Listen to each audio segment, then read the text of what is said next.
Yeah. Uh,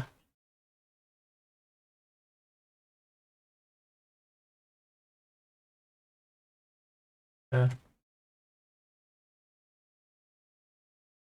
let's have a quick look and see what we're on. We're not far from a payout. I mean, that last payout was quite nice. We're not far from a payout. We had an 85 quid payout last month before last, Mickey. Where are we? We are at 34.24. But that's because we've not had to. Huh? $50 is the minimum payout, and the payout date is the 15th. So if we get $50 by the 15th, we'll get a payout. If not, it'll roll over to next month.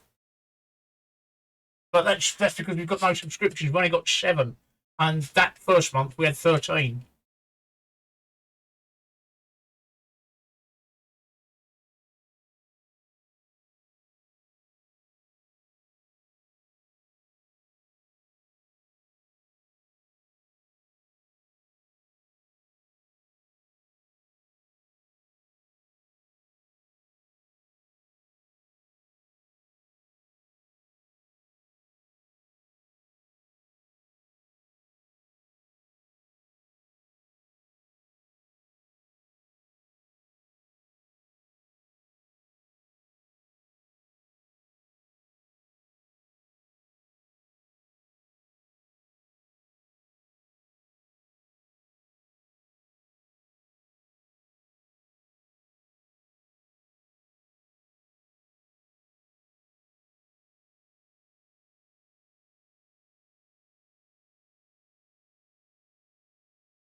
We've gone from 6 to Good 2. evening, everybody, and welcome to Monday night. Is it Monday? Yeah, it's Monday.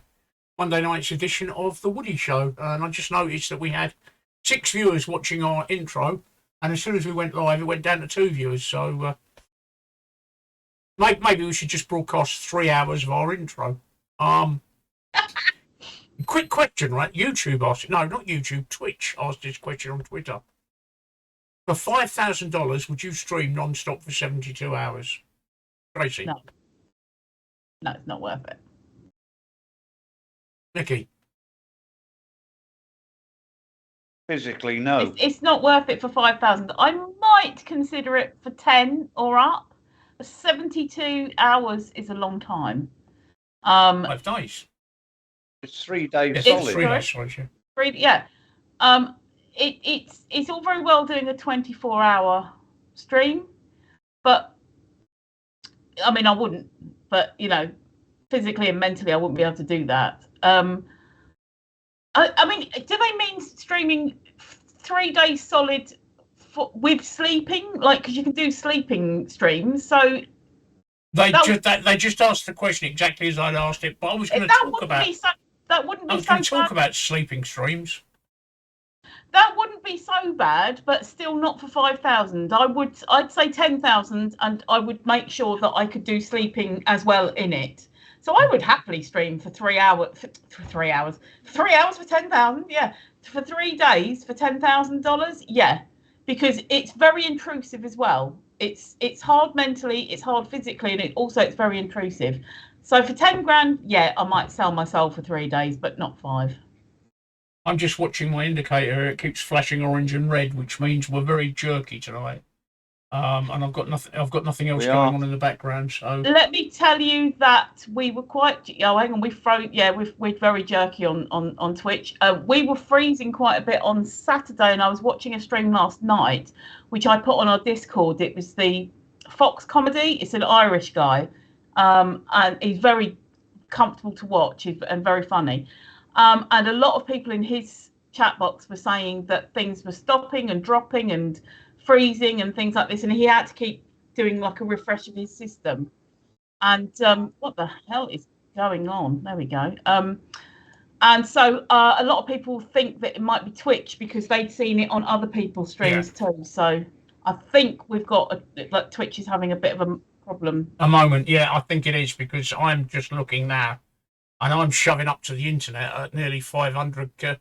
At nearly 500k a minute, 500 megs a minute. So I'm flying up there. So I've got 1 gigabit internet. So 500 megs a minute is a phenomenal speed. If you actually look at us on Twitch, we're I'm watching us here.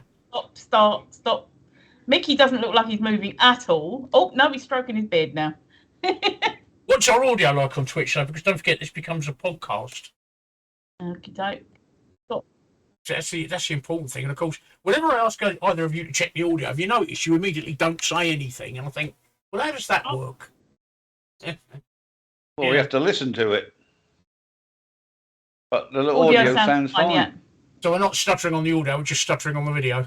Yeah, it doesn't sound like it at all. So now we've gone all blurry. No, it's we are doing it. I'm watching. I've got an indicator down there, and it's red at the moment. We're only going up at 2 kilobits per second. We should be going out at 6 kilobits per second. So I don't think it's my settings. So just let me double check my stream settings.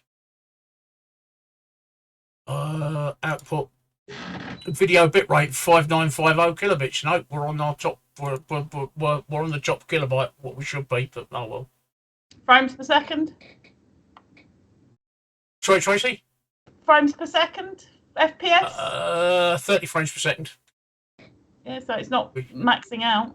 No. We're going out at 1080p at 30 frames a second. So I'm not even. It's not. I mean, my PC will put out at 1080p 180 frames a second. So it's not. Oh no! I've got the little circle going around. Oh, sorry, Mickey. I had the little circle going round. Okay, it's come back. Yeah, Tracy. I've heard of sleep streams. I heard of sleep streams the other day. Somebody said that they've done a sleep stream. And somebody, I was reading about it on Reddit, and somebody said, I did a sleep stream. And somebody said, why'd you do a sleep stream? And they said, ad revenue. I'm fast asleep in bed, and the ad revenue's rolling in. But what exactly is a sleep stream? I mean, is the camera focused on somebody in bed sleeping? Literally, yeah. Literally. I'm not doing that because I end up playing with myself half the night. Yeah, well, then you need to stream on the sites. You need to stream the stream on the sites that you're allowed to do that on. I was going to say, because I think it's a bit of a crossover from the live action porn cam sites, because they do sleep streams there, and basically viewers can throw money at them while they're sleeping. And some people watch to maybe sort of like catch a fart, or maybe see you scratching your bum or something like this, or a tit might fall out. And so I think it's kind of come over from that, or it's gone over from Twitch to that. I don't know. There's been the crossover. And people on Twitch do sleep streams.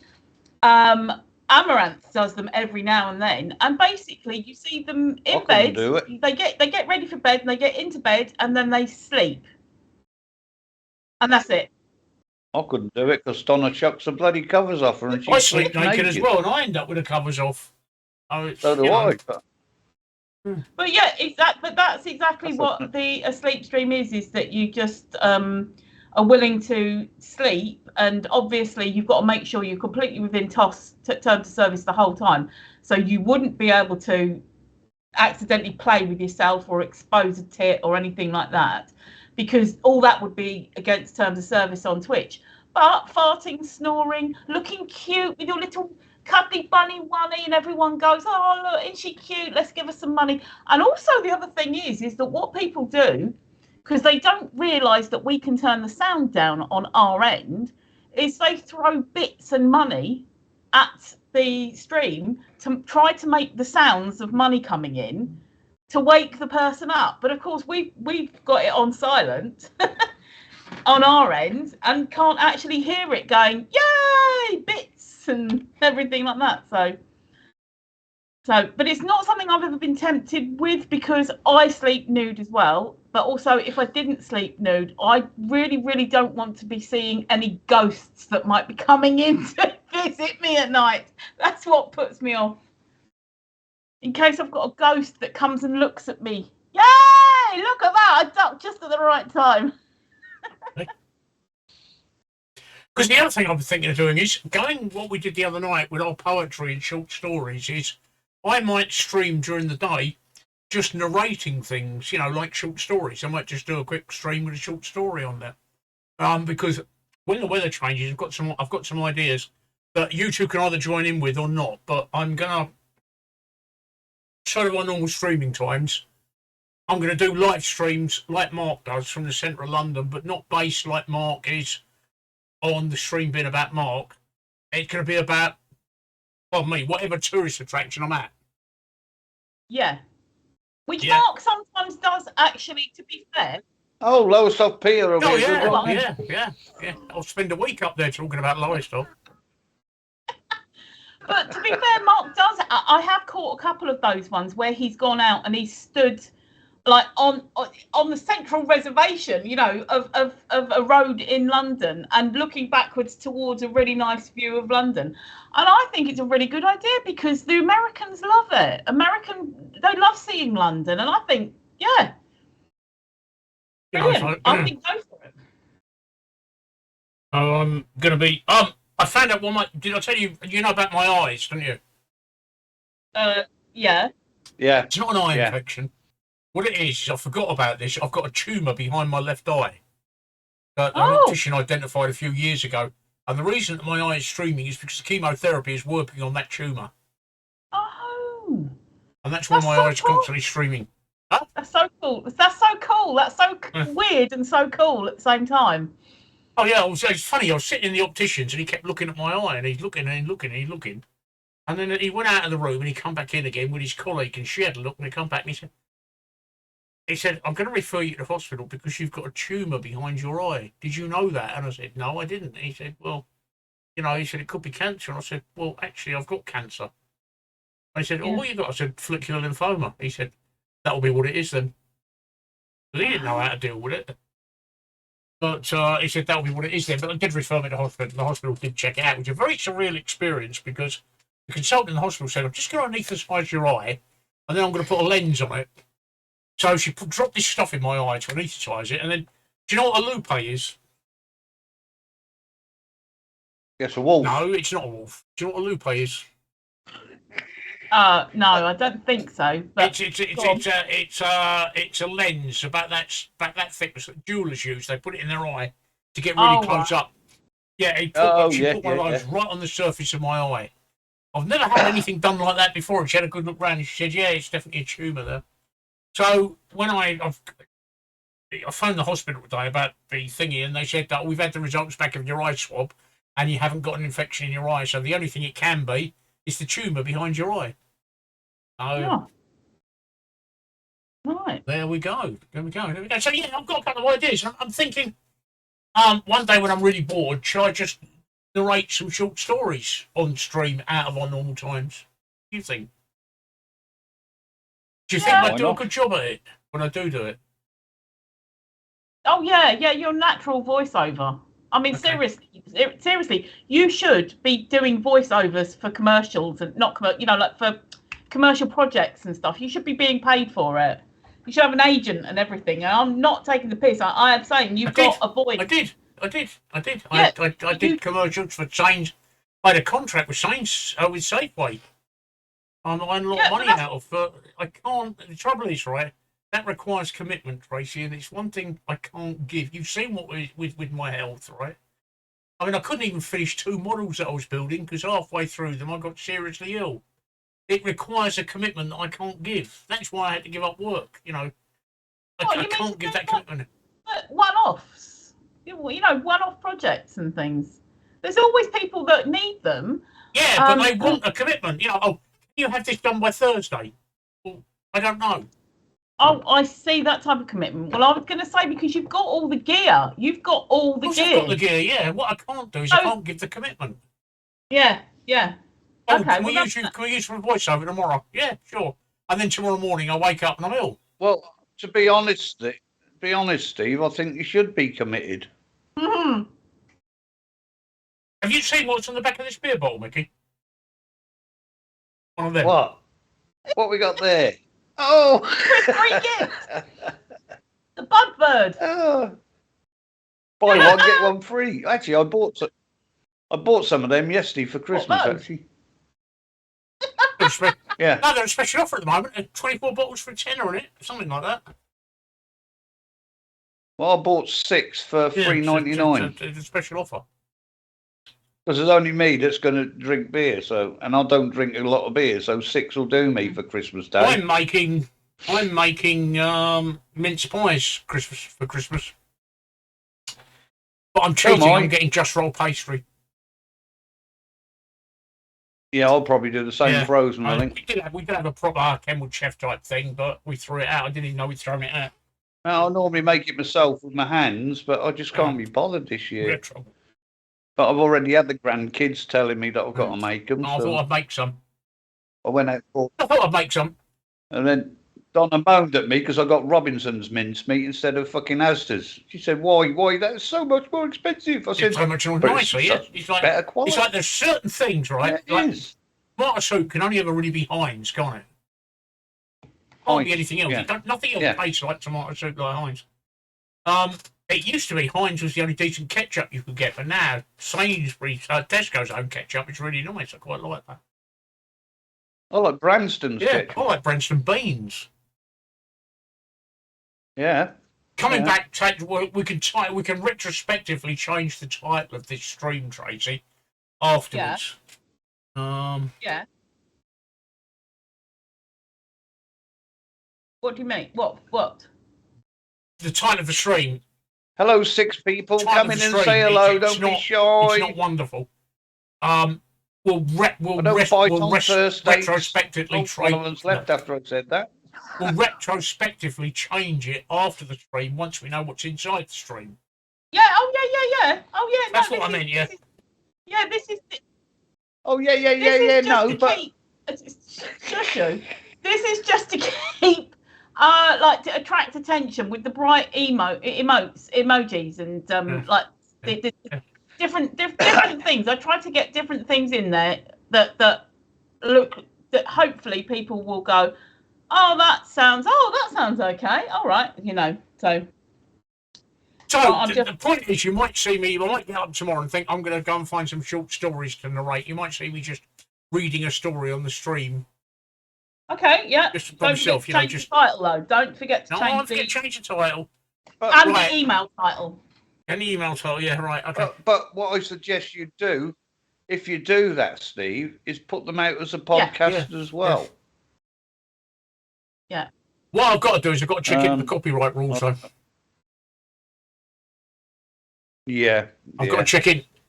Yeah, but some of the old stuff. I know it is. I think people like the stuff that I like to read is like Lewis Carroll, Rudyard Kipling, Edgar Allan Poe. There were who's the gay tart, the gay one? Benters and I'm Bob. No, who was it, Mickey? Oh, Oscar Wilde.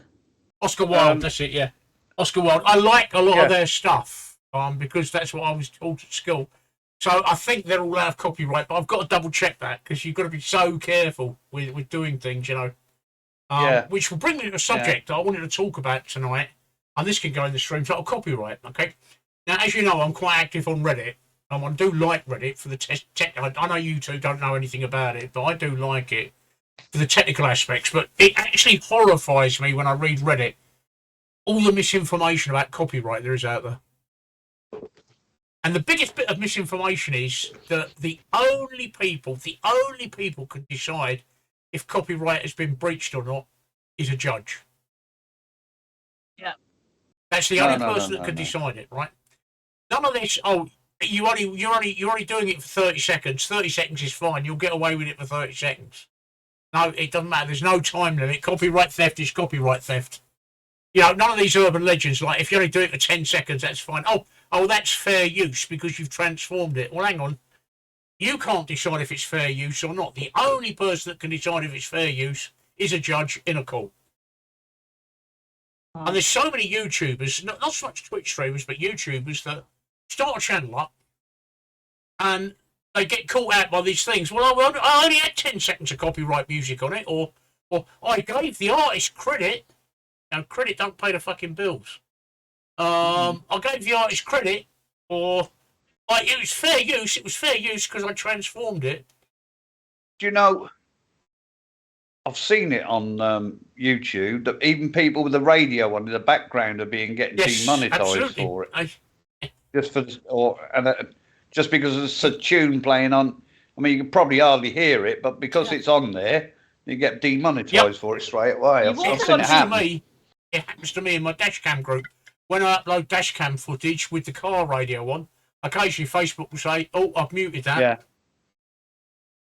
You've also got to be careful on places like YouTube and that, especially if you're going for monetization. You've got to be careful to not be seen to be advertising. So even if you've just got, like, say I was wearing a T-shirt that said Coca-Cola on it, that particular video may well get unmonetized because I'm advertising anyway. So you've got to just be so careful with trademark symbols and copyright and everything. So, well, that's why I have to double check before. You'd be all right with bustywomen.com. So what? Yeah. T-shirt. You'd be all right with bustywomen.com on your T-shirt. And where have you got that pointing to? What pointing to? I meant the URL bustywomen.com. I don't know. It depends though. If I was wearing that, it would still be advertising something that potentially YouTube wouldn't like. So yeah, got to be. I've got some new T-shirts that are coming tomorrow, I think. Nice. I've got a yellow one and an orange one that have got Woody.tube. Whatever happened?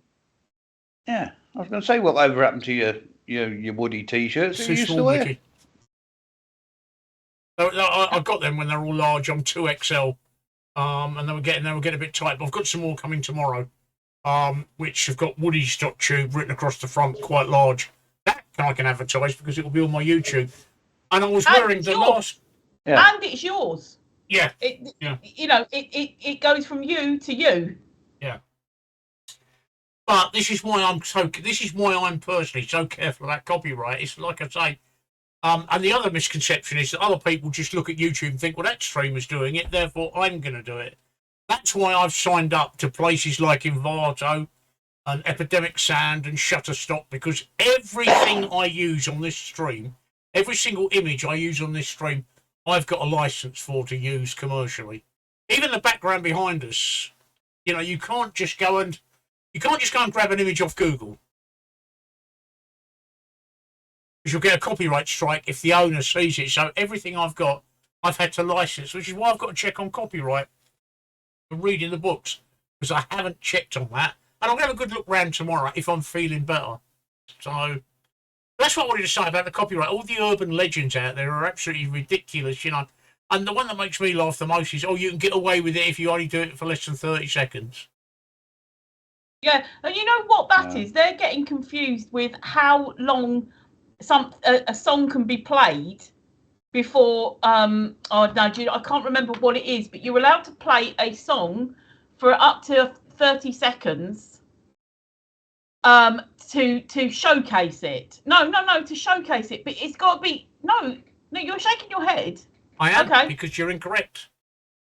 There is no time length on copyright theft, right? You are not talking about not talking about copyright theft. I'm saying they're getting confused with if you've got your own song. If you've got your own song, you're allowed to put up a certain amount of time in seconds.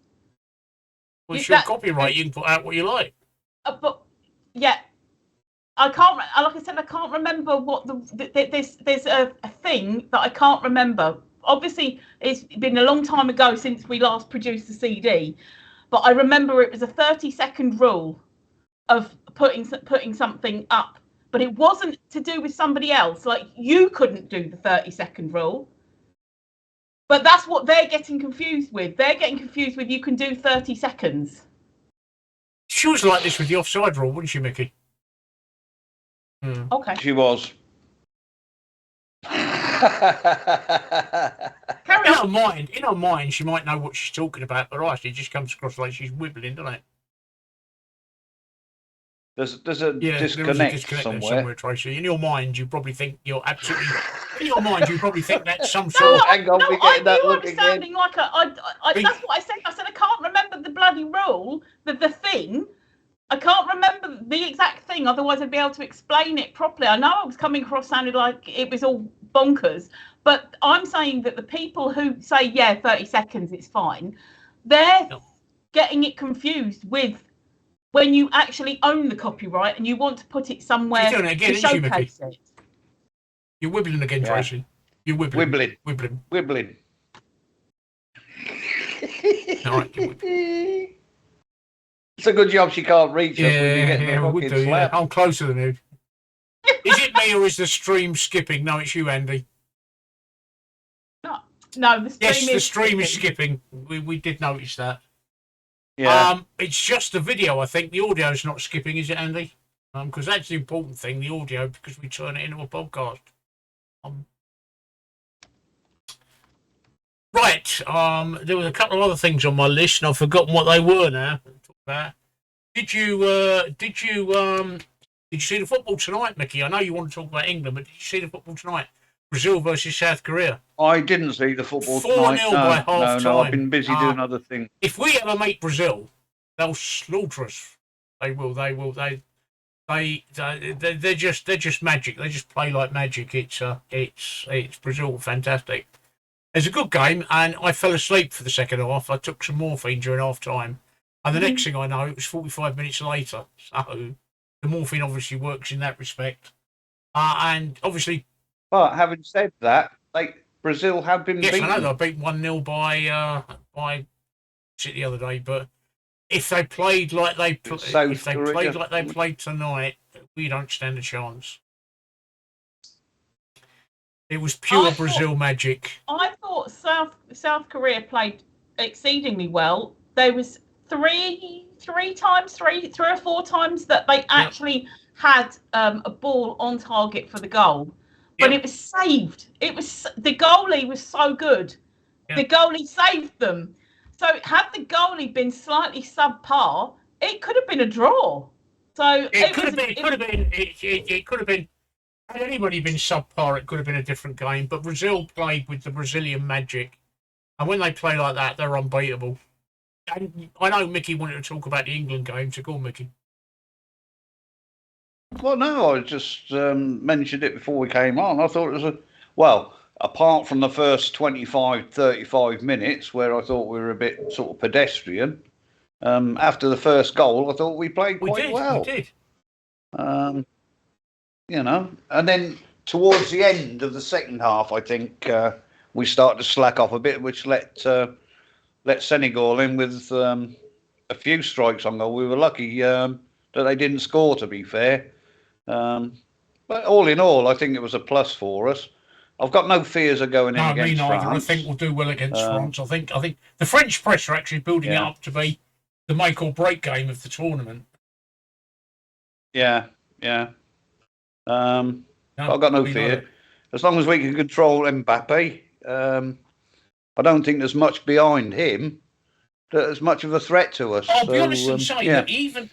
Quite looking for... I think that's on Saturday. Even if we go out against France, I think we've given a good account of ourselves. Well, we haven't lost yet. No, we haven't lost yet. If we go out against France, I think we've given a good account of ourselves. What you've got to remember is I think France are the current world champions, aren't they? Yeah. Yeah, they are, yeah. So, yeah.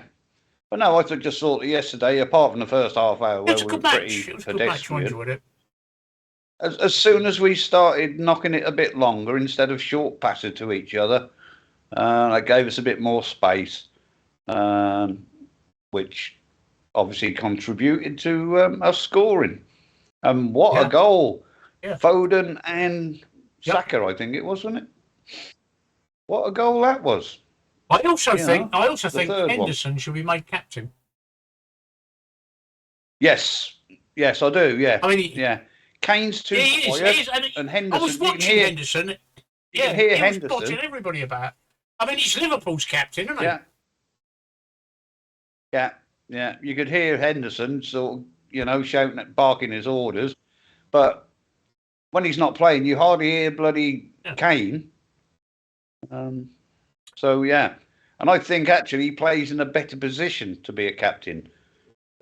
If you're a striker up front on your own, you haven't got an overview of what's going on the whole of the pitch. I don't believe. I mean, I might be wrong, I think but in my opinion, somebody in the midfield has got a good thing what's going on, good idea what's going on behind him, good idea what's going in front of him, and he's better positioned for marshalling the team, I think. So, yeah, and Henderson's very good at that.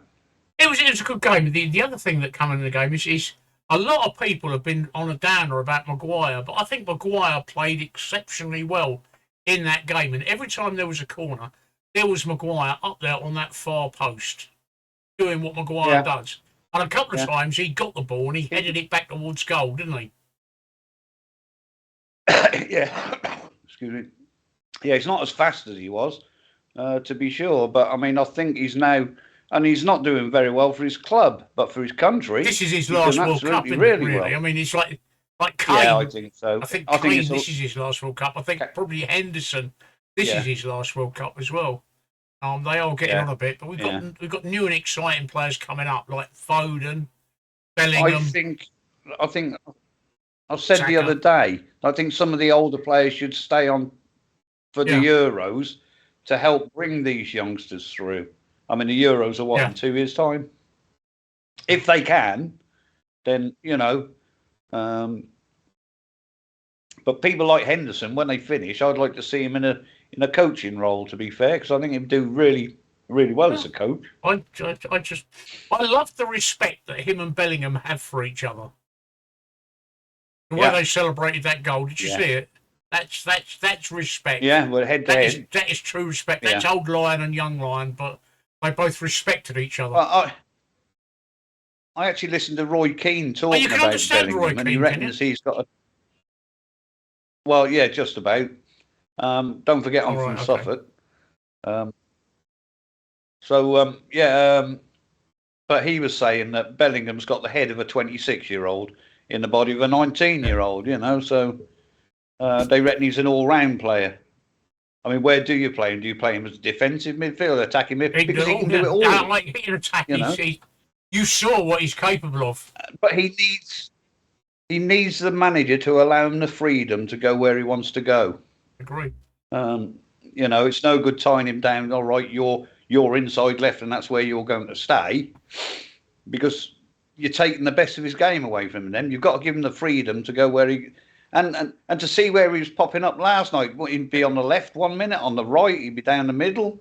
You know, I can't fault the lad. I think he's absolutely fantastic. And he used to play for Birmingham City, believe it or not. But since he went over to Bayern, he's having a fantastic. I think it's Bayern he's playing for. So. Fantastic player. I think, and I think I don't know, it was Neville or somebody was saying last night he can go on to be the best midfielder in the world. He could, and I believe he can be. He can. The new Gaza. Yeah. Yeah. Thoughts, Tracy? Yeah. But without the fucking drink. Thoughts, Tracy? On the match? I said I thought it was a good game. I was watching it with my grandsons, actually, accidentally, because I was babysitting. Well, I was looking after them, and my daughter was supposed You were accidentally looking after them? No, I was looking after them, but I accidentally watched the game with them because my daughter was supposed to be in by the time the game started, and she wasn't. So we watched the game together, and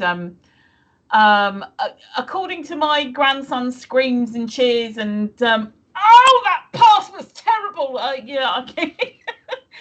But yeah, I was pleasantly surprised. Like I said, that I would be the other day. That did you give your daughter a telling off for being in late? Oh, I said. Well, she messaged me, said, "Does it have to be 7 o'clock?" And I said, "Well, 7:45."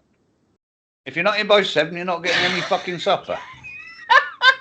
Well, she rolled in with a kebab. Oh dear.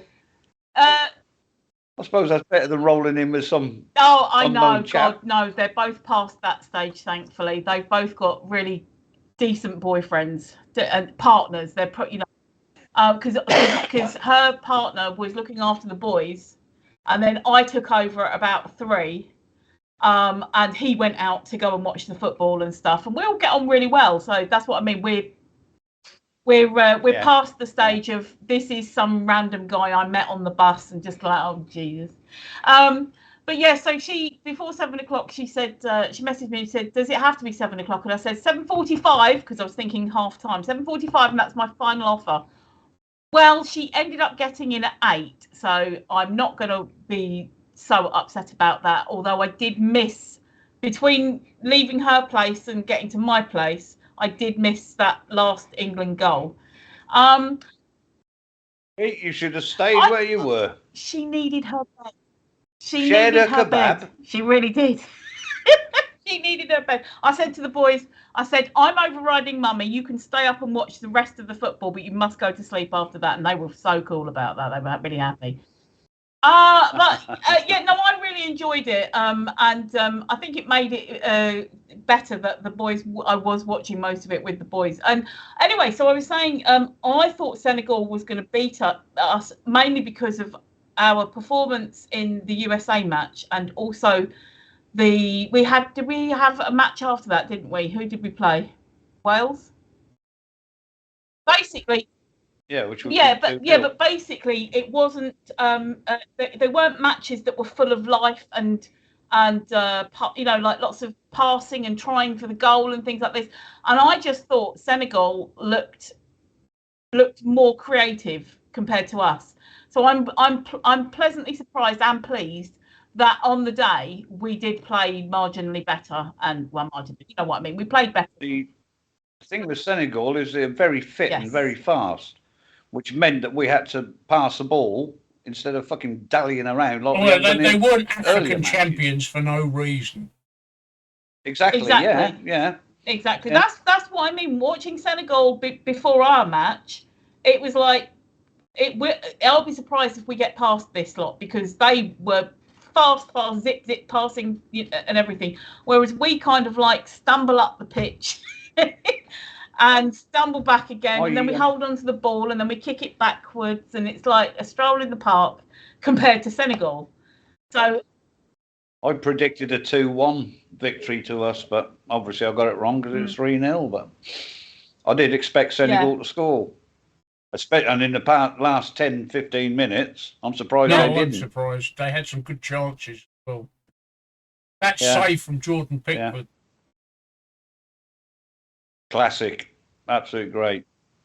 Yeah. I never rated him, to be fair. He came off his arm. Jordan Pickford, he's Everton's keeper, isn't he? Yeah, I believe so, yeah. The guys from Senegal, you know, they played in the English league. I mean, like their English keeper league, is Chelsea's keeper. Yeah. But he didn't look that good to me. No. If you notice, when it came to goal kicks, he was always taking them short to the side. I can't remember him taking a long kick. It looked like he was out of his depth. Yeah. But I don't know. Obviously, he must be the best they've got. As we're going along, I'm experimenting tonight. As we change subject, I'm putting a new tweet out on Twitter to see if we get any response, any increase or uptick. Is that the new power word, Tracy? Uptick, is it? Uptick. Oh, I hate that. Uptick in our viewers. I prefer uptake because they should be taking us up on the clicky link, but uptick. Yeah. Another Americanism. I'm seeing if that works. Anyway, I've spent today repairing my son's PlayStation 4 Pro. What happened? He put out on Facebook Saturday. It was overheating and shutting down. Does anybody know how to fix it? I said, well, why didn't you ring me? Who with a fucking fan? Send it to Daddy. That's the answer, isn't it? I fetched it home yesterday, stripped it down, full of dust. Yeah, full of dust. Hasn't been cleaned. It's 4 years old, never been cleaned. I repasted the CPU, put it all back together. Yeah. Sweet as a nut. Yeah, my grandson. So yeah, so I've had a productive day today. I really quite enjoyed that, to be fair. I did have to go on YouTube to suss out how to get into it. You know, how to get the covers off. That, by the way, is the other thing airbrushes are really good at. What? Cleaning out dust. Yeah. But this, I had to take it apart because the fan's buried right inside it. And you got to take everything out to get to the fan. But that was absolutely heaving. All the vents were clogged. Well, I absolutely... Everything is. Well, I have one of these. Yeah. Sorry. I've got one. I've got an electric one. This is what it is. It's an electric duster. Yeah.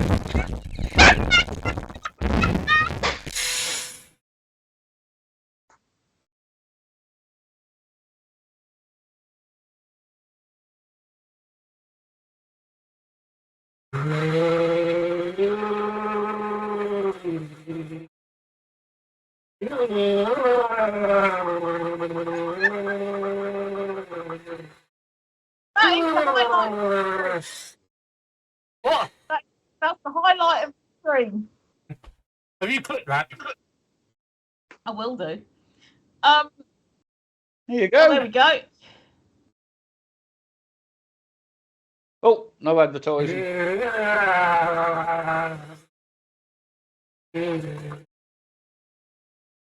But yeah, I've got one.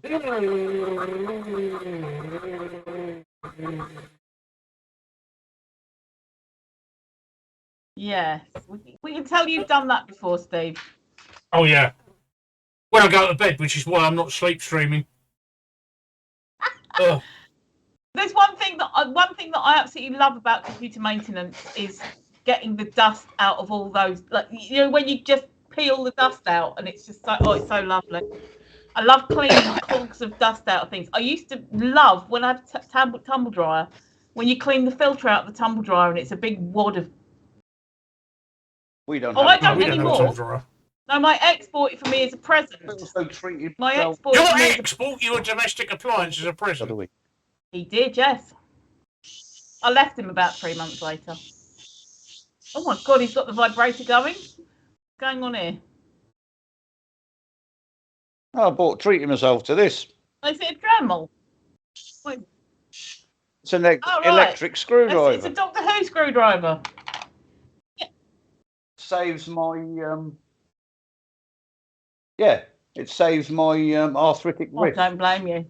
My arthritis has been terrible. Well, I took that PlayStation apart today, and I ain't kidding. To get it apart, there must be a minimum of 30 screws just to get the cover off. You know, I got one as well, Mickey. Not the cover, but the yeah, they're absolutely great. Fucking brilliant. Like I say, it saves my arthritic wrists, especially when you've got 30 odd screws to do.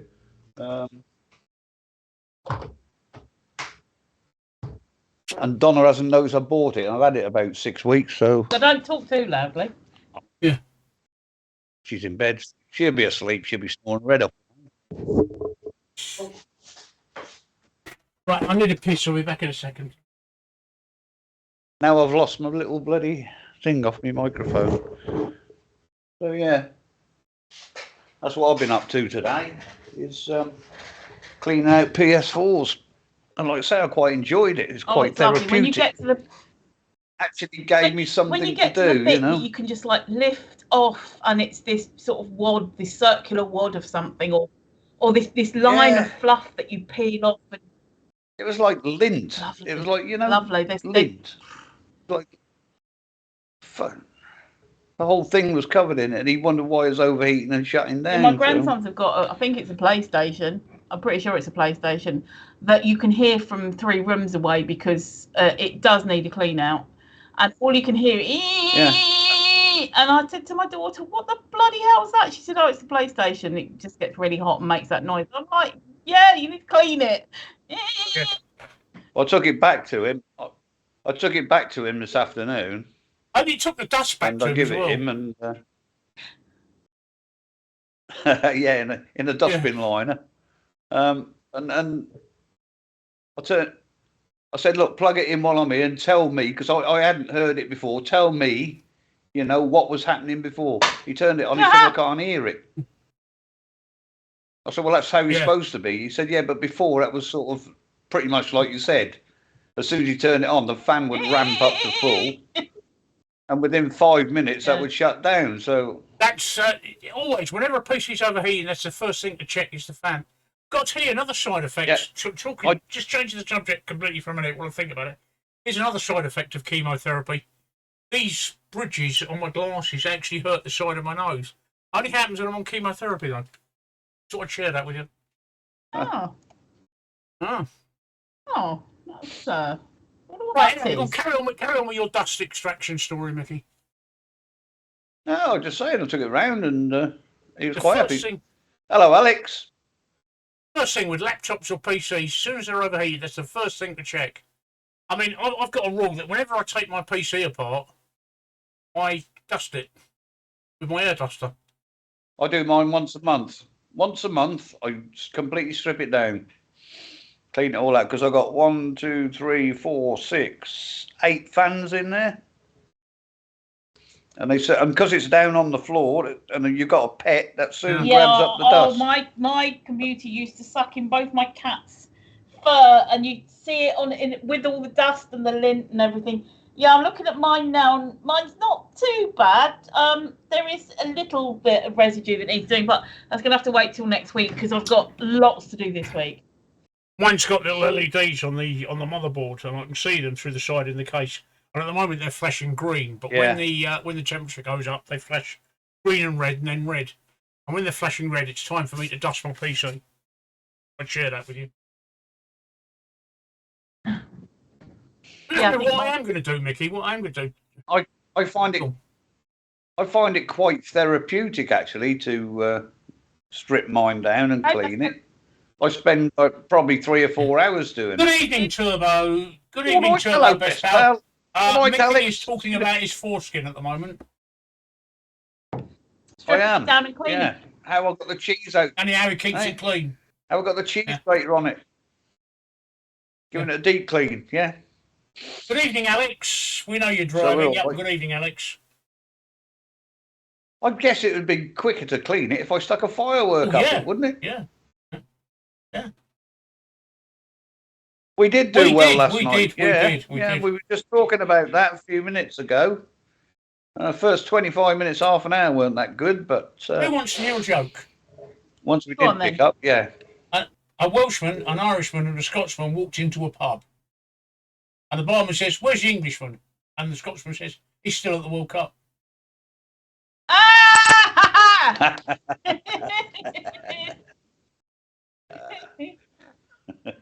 Good one. God, dear. Okay, tell us about this unluckiest house, Steve. Yes, apparently this woman in Essex, right? Her house has been hit in the last 8 months. Her house has been hit 3 times by cars coming off the road and driving into her house. Bloody And hell. she wants to know if there's anything she can do about it. And the overwhelming number of comments on the story say, "Yeah, move." Yeah, I would. After Yeah. hit once, that's unlucky. Hit twice, okay, perhaps that's just a coincidence. Hit 3 times, I'd be moving. Yeah. So she reckons it's the unluckiest house in Britain. Well, I think, I'd be moving as well. And it's going to come to a point where insurers aren't going to insure her. Well, it's probably got to that point already. Is it on I a know, because corner? obviously the vehicles are the ones paying for the damage, but even so, the insurers will say, "Well, you've been damaged so many times, we're just not going to take a chance." Is it on a corner? Yes. All right. Yeah. So. But you see, that's what, if I was buying a house, I would be concerned about corners, because when you're in a vehicle and you go round a corner and you think, "Oh, that was a bit tight. I wonder how many times that's been crashed into." I feel the same way about sex, sir. Right, "Oh, that's a bit tight. I wonder how many times." When I go around a corner, I think, "Oh, that's a bit tight." Yeah. Wonder how many times that's been crashed into. Build a concrete, but sometimes you can't build a concrete wall though, because a lot of the houses are very, very much on the road, like even with no pavement. Yeah. Because that's how they would have been built, back in the day, and the road was just a lane, that horses went down, and then slowly cars came, cars came on the scene, and the roads got built and wider. And you're literally sort of skimming the wall of the house each time you go around that corner. So that's what I would be doing if I could. But also, that's another thing though. You've got to get planning permission. Building a concrete wall, you can't just stick it up, without planning permission, because it may well be. Is there a footpath outside her? I don't know. We have to ask. Steve, No. Oh. Uh-uh. Because if there was, I'd get the fucking council to put a bit of Armco up on the edge of the footpath. I don't think you're wrong there, Mickey, either. I don't think you're wrong there at all. No, not if it keeps happening. A bit of Armco on the edge of the footpath. Well, that's fucking hilarious, right? I just Googled Essex house crash, and the first result is car smashes into house as man from Wales arrested. Oh, that must have been best pal. It's an Essex house. It's an Essex house, and a Welsh man smashed into it. Oh dear, oh dear. Oh dear. Oh. I'm trying to find the thingy. But that would be the ideal. On a similar theme, nothing to do with people smashing houses, but I was watching a documentary the other day. It's probably an old one on YouTube, that they're resurfacing the M6, and people living next to it are moaning and groaning and fucking moaning about the noise at night. Yeah. Now, they put complaints into MPs. They're always right, and they want to be put in the hotels. Now, and then they're not old people, so they haven't been there that long. So my opinion is, why the fuck did you move into a house next to a motorway? When you know it's a motorway there, why the fuck did you move into a house there? and then complain about the fucking noise. Yep. Oh God, yeah, I just couldn't get. And then they were like two fucking what people call NIMBYs. Yeah, what they call them, Karens, male versions of a Karen. All they did was bitch and moan. Even had the blokes go around from the people who are doing the night work, and the people who are doing the work hired a professional noise detector bloke, and he put his noise detector out to see the difference between the noise in the daytime and the nighttime they were doing the work, and the actual daytime noise was louder than the work they were doing at night. So just people just complain about fucking anything for no reason. If it's resurfacing, okay, it's noisy and everything, but at the end of the day, the resurfacing will end up making the traffic quieter. Yeah, because I know from being in a car, when you're going over the rough ones that haven't been done for years, it's and when you go over the resurfaced ones, it's you do that again. It's smooth. But just do it again, just to be on the road same. works. Just do it again. Just do it again. I think there's about one more time. Go one more time. What are you gonna do? No, just do it one more time. No, you need to be higher. That wasn't quite the same. You need to be higher. You were higher before. Do it again. Go on. Anyway, it's about 3 or 4 nights they were working outside. Hang on, Mickey. One more time. One more time. That was all. Oh, it's one more more. things. One more. But nurse, more things kicked in. Thank you. Right, carry on, Mick. I just had no particular reason. I just thought she looked stupid the first time. I just wanted to make sure she still looked just as stupid all the subsequent times. Right. I like it. Anyway, that's a form of bullying, isn't it? It is. Lack of choices said it's like going to a strip club and complaining about the music being too loud. Yeah. They had music in strip clubs? Oh, I ain't there for the music, mate. I ain't there for the music. Or the women too naked. Yeah. I went to this strip club and all the women got their clothes off. But I couldn't understand why you're complaining if you bought a house next to a fucking motorway. That's what I sat there fucking shouting at the fucking. Yeah, there's that. Well, you might not know. Steve probably does. There's a heliport on the river at Battersea, Westland heliport. Right, yeah. And lots of new buildings have gone up around it. And people are complaining, people are writing to their MP about the noise from the heliport. Now, the heliport has shrunk. Been there since the 1960s, for fuck's sake. Yep, and it used to be full-sized. And the heliport, with the new builds going up and everything, is actually shrunk. It's about half the size now. And it doesn't get as much traffic as it used to. Still gets traffic, but doesn't get as much as it used to. And the people in the fields are complaining about the noise from the helicopter. Did you not see this big fucking heliport when the estate agent was showing you around? Did you not see this big fucking heliport sticking out onto the Thames and go, oh, what's that? It's the same as people who move to the country and then complain about the noise of the fucking animals and the smell. Hello, you moved to the countryside. Fucking live up with it. And these are people we want to give decisions to. You know, it's absolutely crazy. Yeah, crazy. The other thing I wanted to talk about, was France, and they implemented this in 2019. And they said they were going to start doing it in 2021. However, COVID delayed it a bit, but it's now starting very soon.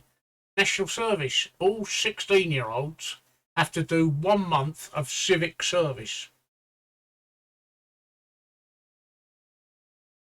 Now, do I agree with this one? Civic service as in working for the country. So are they being enlisted into the army or just kind of like civil service? Civic service is things like painting railings or returfing your local park. Yeah, I think it's a good idea. It's 1 month, and I think it's a good idea. Because also it would help 16-year-olds work out what they want to do in the future? Do they want to go into plumbing or painting or whatever? And also, it instills a pride for where you live. So I think it's a good idea. It's only a month. Mickey? Excellent idea. France. Excellent idea. Yeah. Excellent idea. Not only that, it gives something back to the Precisely, community. yeah. Doesn't it? I think it gives. I think if they have to do it, I think it gives structure. It gives them structure. That's a discipline. That's something that most 16-year-olds I think are missing. They're missing structure and discipline. But when you have to work and do something, it's structure. I also think it will give them a sense of accomplishment. I mean, painting park railings, for instance, might seem the most boring job in the world. But when you finish, you look back and you consider what they were like before and what they're like now when you finish. You get a sense of accomplishment. So I think it might. I think. And you can walk past it 3 months later and say to your mate, I did that. Proud of it. I think it might also cut back on the crime rate because they're not being so bored. They're actually. I mean, they've got purpose and structure in their lives. And I would like to see us do something like that. I know we did military service for 2 years. My father did anyway. I think that's a bit too much, but civic service for a few months, I think that's a good idea for 16-year-olds. I think we should do it. But anyway, like I say, I think France is starting to implement it now. I think we should do it for the long-term unemployed as well. How's that work with me? I do. Work with me? I honestly do. How does that work with me? You're disabled. It's totally different. I'm talking about long-term unemployed who are physically able to work and don't. Also, though, you've got to. There is always exceptions. Technically, I'm unemployed because I claim I claim universal credit, but it used to be called job seekers allowance. Yeah, but universal credit covers a plethora of fucking. I bet you get the sick, the sick and disabled component. Exactly. What I'm saying is these people, and there are a lot of them, who just don't want to work, who sit on their asses. If they're capable to work, then give them a bit of work. I would love to get to work, Mickey. I would love it. I'd love the money. I appreciate that. I'm not knocking all people who don't work. I never said that. I said people who are able to and don't. And there are a lot of them. The thing you have there, though, is that if they're going to work for their benefit, which is for their welfare, which is how the media put it, then why aren't they being paid the minimum wage? Why aren't they being paid a proper wage for it, rather than being paid 70 or whatever it is quid a week? Well, that's another point to it. Pay them the minimum wage. I mean, I'm totally on board with exactly what you're saying. And then top up with the benefit, because there's a lot of people who are in full-time work who still have to claim benefits. Oh yeah. Topping up, absolutely, fine. But when you've got what happens with the job centre, or what used to happen with the job centre, is that after a certain amount of time, you got forced into doing work experience, and you were literally working for your benefits, for your welfare, for your welfare check, and basically slave labour. I've got the spinny wheel thing now. Huh? I've got the spinny wheel thing now. Oh, basically, if you're working, then you need to be being paid the minimum wage. And so what would be good is that if you get this work experience, if you're given this work experience, and you're working to get your to get your welfare check and not be sanctioned, you should then also be topped up with money because you've been. That would instill a sense of pride in the people who had been forced into the work. So you put it across so much better than I was getting at. When you said it, I agree. Yeah, no, I agree. Yeah, but no, but yeah. When you said it, I agreed with what you were saying. So it's exactly that. Yeah. So it would be great if they basically were okay. If you don't take this work that we're going to shove you into, we're going to sanction you. But if you do take this work, you will get money on top of your money. Yeah. Did you just say you'll get money off of your money? On top of your money, she said. I did. Not money off of your money. Money. Stop. But yeah, Because if you're working, pay them the minimum wage and top them up as if they were working. Yeah. Huh? Yeah. So, but just to let people to go years and years and years claiming dole, and I'm saying these who can work, who don't have any disabilities, who don't have any illnesses, I've got them in my road. They've actually bought their houses on the dole. I'm still in a council house. Oh my God. How can you buy a house being on the dole? That is just... Because they do cars up in the back fucking garden, flog them off. Oh. Yeah. They bought their house, and I've been working, and I still haven't bought mine. Well, we know why I didn't, but.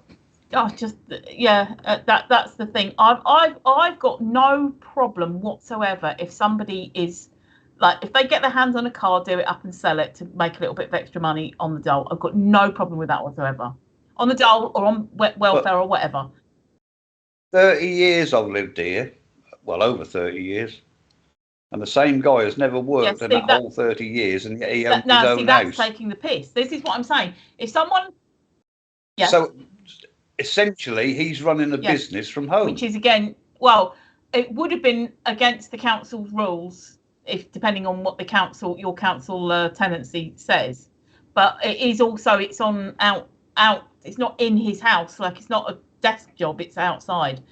But that's taking the piss. I was saying, like, if, say, for example, you got hold of a car, did it up, or a PlayStation, did it up and flogged it, got yourself a little bit of cash in hand, no problem.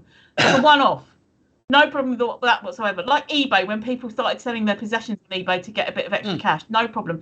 But it's when it turns into a business, you're literally running a business and you're claiming the dole. No. That is taking the piss. Mm-hmm. I know it happens. But I was just sort of setting my stall out there as to, I can understand cash, a little bit of cash in hand, get, blah blah blah, because it's a pittance what you get to live on. But when you do it regularly and then buy a house with it, and Best Pal says, surely the council would be like, where the fuck did you get this money from? Well, surely. Now, you like pineapple on pizza. Now you're talking. I don't. I hate it. I do. There's a local pub in the area who's doing Christmas dinner pizzas, complete with turkey and sprouts. Oh my God, I don't know if I like this. I think I'd love it. This is the sprouts bit. What, don't you like sprouts? Oh, I can't stand them. They'd have to be cranberry sauce. Sprouts. I'll tell you what sprouts are good for me. They're good for Halloween. I love sprouts. Get sprouts on Halloween, dip them in chocolate and leave them out. Yes, that's so funny. It's got turkey, homemade chestnut stuffing, sprouts, cranberry, bacon and blue cheese. And sprouts. Get rid of the blue cheese, get rid of the cranberry. That's disgusting. I'll have the sprouts. I'll take the sprouts. Well, you can't have cheese on a pizza, for Christ's sake. Boursin, garlic cheese. Some garlic cheese on, or just a bit of cheese, but not blue cheese. Blue cheese and cranberry and sprouts is disgusting. I like blue cheese. A blue cheese sauce is lovely on a steak. It tastes like you're licking mould. Absolutely fantastic. Tastes like on you're a steak. licking mould. Ugh. Yes, it does. No, not when you. Best Pal says, "Shut that pub down." Shut the pub. I'd go there. That's about 10 miles from here in Beccles. No, I'm not a blue cheese fan. I went through a phase of trying to eat it because I was trying to get over, the phobias that your parents instill into you. And I was trying to get over this, and I thought, okay, I'll do bacon, and I think it's bacon and Stilton, some kind of sauce with pasta. And the first time I had it. Hello, Match. That's all right. Welcome back. The first time I had it, it was okay, but the second time I had it was really, really like eating, like I'd left a bit of cheese just out for months, and then lick the fluffy bit. That's all I could taste. Nice. So no. I've just about. You know, they make blue cheese by sticking copper rods through it. Really? Yeah, they stick copper rods in it, and the actual green is the mold that comes off the copper. Oh. Yeah. Okay. All right. I'll let it off. Yeah. It's not too. But I do like a blue cheese sauce on my steak, or even on chicken, on chicken and scallop or something. I like a smoked cheese, and I like a garlic cheese. Like a proper one. Not just cheddar with garlic. Steve likes American cheese. He does, cheese. yeah. He's not here, so we can hear him. American cheese. I can hear him in the background. Squeezy cheese. It was. Yeah, so I like an oak smoked cheese. I don't like when it's fake smoke flavour. I like it when it's actually been smoked in something. Yeah.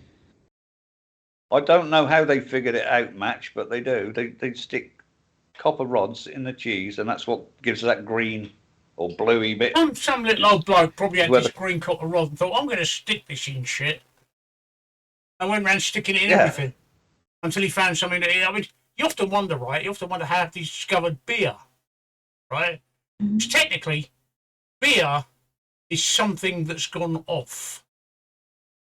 Yeah, fermented. Yeah, you have to wonder how they think, oh, let's just get a drink. Let's just put some crap in it that makes it go off, and then let's just drink it.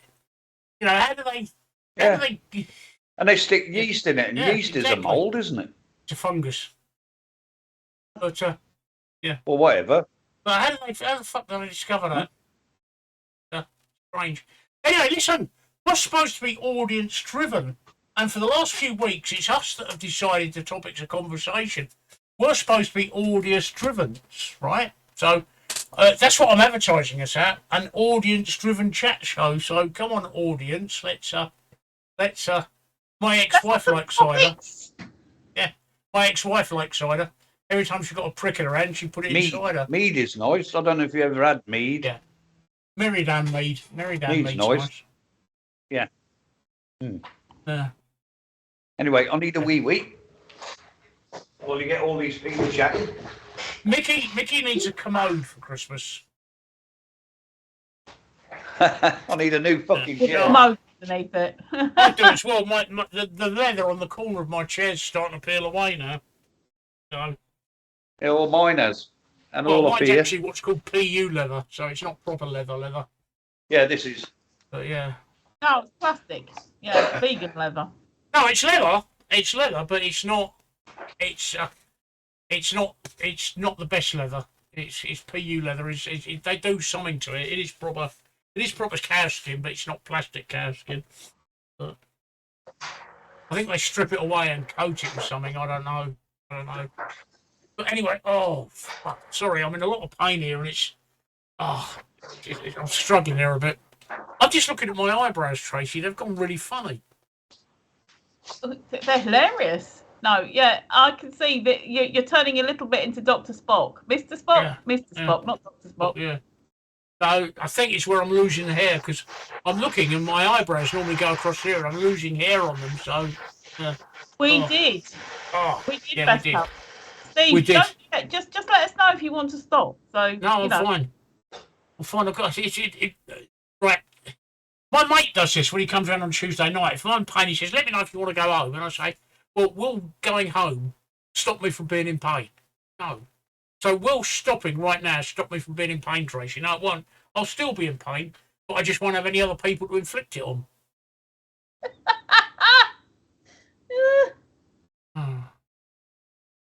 It's where I'm losing my hair. They've gone funny, so I might have to. Yeah, it's creeping inwards. It's creeping inwards. Yeah. Best Pal, yes, we did watch England game, and we talked about it. I think about an hour ago, actually. We literally did a match analysis. I'll be back in a minute. I'm going to go and shave my eyebrows. Captain. Yes. Oh, look, it's going to be just me. Look, welcome to the Tracy Show. Oh, and Mickey's going to come back in a minute. So, you guys in chat, have you got anything that you want to talk about or ask? You know, anything mad? Anything interesting? Are you Best Pal? Are you still over in Qatar? So you watched it live. Oh, you watched it in the pub in the middle of Wales, but the amount of England fans who were in. Yeah, I know. The new background is for the football. Yes, it's got. It's supposed to be like it's supposed to be a pub, but it's got like the flags up with the clocks and stuff. So yes. Yeah. While the World Cup's on, because obviously until England get kicked out, it will be dominating the stream. Well, it will be on Saturday night anyway, unless we get kicked out. So yeah. God, yeah. Better? Feel better for that? I do. I don't know if you heard me Willy Wonka while I was. It was very quiet at Willy Wonka this time. Oh. What's the deal with the bald zombie chick too? Well, she's holding up a sign for you. Yeah. Yeah. We earned nothing off of our stream last month. Not a penny. Nothing. Not a cent, because nobody subscribed to it for months now. So it's a little hint. Subscribe. We need subscribers. That's what pays the bills around here. So England beating France on penalties. We're not that good on penalties, to be honest. Not for a while, anyway. I will be happy if they. Yeah, go on, Tracy. Go on, sorry. I'll be happy if we beat France, and Yeah. I'll be amazed if we do beat them on penalties. So I think it's going to be a hell of a match. yes, I think I'm going to have half my family here. Because they've never met each other in a World Cup knockout stage. Oh really? Oh, I didn't know that. It's going to be a hell of a match. It's going to be a hell of a match. It's either going to be a hell of a match or it's going to be the world's most boring match, but I reckon it's going to be a hell of a match. I think England will raise their game. I just hope that... the one thing about this football that always cracks me up is everybody's got an opinion on it, and everybody wants to be... Everybody's a pseudo-England manager. Well, if they were that fucking good, then why aren't they the England manager, is what I'd say. Everybody wants to be an England manager, and I don't claim to be any sort of football tactician. All I know is that at the start of the match, he's either got to have Foden or Grealish on the field if he wants to win. That's all I'm going to say. Or even both. Having them both on the field is I don't know whether that'd be counterproductive or not. But and Foden isn't anywhere near his prime yet, is he? No, he's only 22. But having Foden or Grealish on the field is vital. I mean, I keep coming back to this, that Grealish is the most fouled player in the English league at the moment, and I'm not surprised because he's got no fear. That man, when he gets the ball, he just runs at them, doesn't he, Mickey? And that creates chances. Yep. And that does create chances. I'd like to see. Oh, it's Rich. I'd like to see more players running at the defence, because it puts the fear of God at the defence to see somebody come charging at you. Not only that, he's tricky because he'll come running at you, and then all of a sudden he'll go left or right, or he'll shape to go left and then go right. He's very, and that's why he's fouled so much. But yeah. Oh. Go on, Tracy, you're going to say? I said it's Rich tea time. Well, they don't work too well with beer. I'm having beer. Did Millie come down for a snack? She's here now looking at me because I gave her one and I'm eating one. Oh, you got more, Daddy. Got more. Are they rich teas, Mickey? Oh, yeah. Hello. Hello, Millie. And there she is. Millie. Hmm? Want to go walkies, Millie?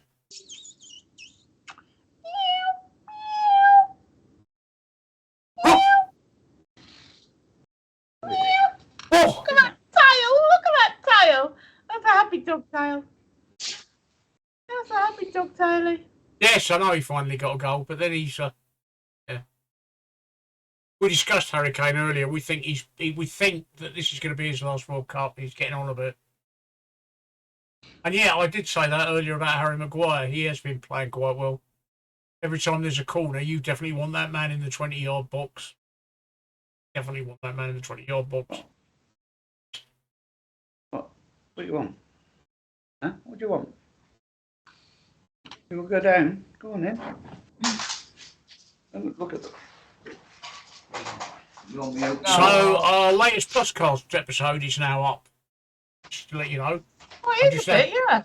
I just had an email to say it's up. So that was the episode from 2 nights ago. There we go. What flag is that then, Match? I can't. I can see it, but I can't. I'll have to look it up, won't I? It is. It's the colours. Although this has got black in it. It's black, blue, red.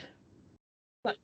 No, you got the red. You got the one with the clock at the top, the red, blue, The and one that's white hiding one. behind Mickey looks like the Croatian flag, but I can't quite see it. Yes. Just the one on. Well, looking at the screen, it's on the right of my head, but it's actually on the left-hand side of my head. Yeah, it's very, very similar. Oh, well spotted. Not sure it's the same colour as North Korea, but it doesn't have the star in the middle. No, this has got like a little shield thing next to. That, I thought it was if a that's fucking shield, egg. then that's Croatia. That looks like Croatia then. Okay, I am Croatia tonight. There we go. I'm Mr. What's my Grey. favourite this? Huh? I'm Mr. Grey. No, it's not Croatian No, flag. what is it then? Okay. I don't know. But the coat of arms of Croatia is right in the middle. Okay. Well, I only chose this background because the original background I chose had a Union Jack in it. And Great Britain don't play football. England play football. Scotland play football. Wales play football. And Ireland play football. But not the United Kingdom as a whole. Costa Rica. Yeah, Costa Rica. Yeah, Costa Rica. Costa Rica. Costa Rica, Mickey. Costa packet. Yeah, Costa Rica. And best pal, it's Costa Rica, not Serbia. Costa packet. Yeah.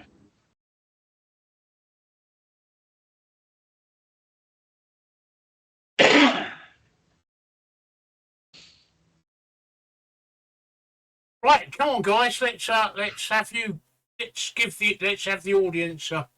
Let's have some audience-driven chat. Ask us anything. Come on. We're always having to do all the work here. And I'm struggling tonight. Yeah, you don't even have to ask a question. Just put a subject. Give us a topic. Yeah. Just give us the words of the topic, and we'll run away with them, literally into the next room. That's a point. Yeah, great. Oh, delicious. Pig in a trough. Great Britain play football in the Olympics. That is a point. Maybe that's where that background came from. It was an Olympics. No, because it had World Cup written on the blackboard. No, the bunting. Not the blackboard, the bunting. Yeah. But it was wrong. It was wrong, definitely, yes. Because if you're going to put it up for the World Cup, you need to make sure that it is separate countries. I don't think, in my opinion, and I might be going again, I don't think sports like golf, tennis, and football should be in the golf Olympics. a sport? Well, no, it's just fucking. It's a walk spoilt, mate. Good walk spoilt. Really is. But I don't think they should be in the Olympics. I really don't. But or if they have, they should be amateur teams. Yeah, no, I think I agree, because there's football associations that deal with football. Why should it also be in the Olympics as well? Yeah. It's just a bit. No, I like the way that football is when it's the association, and you got got the groups and the knockouts and quarters and everything. I like all that, even though I don't watch any of the Premier Leagues or anything.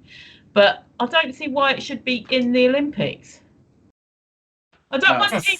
As for fishing, I mean, not being funny, they have their own World Cup. A sport, right? Oh, how the fuck is fishing a sport? I mean, it would be a sport if the fish were armed. How the fuck is that a sport, right? I just don't understand the big fuss about fishing, right? Fish, tiny little brain like that, man, big brain like this, right? Fish have just got two instincts, eat and fuck.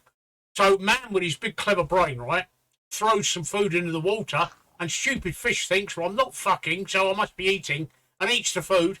Man hooks the fish out of water and goes, yay, look how clever I am, I caught a fish.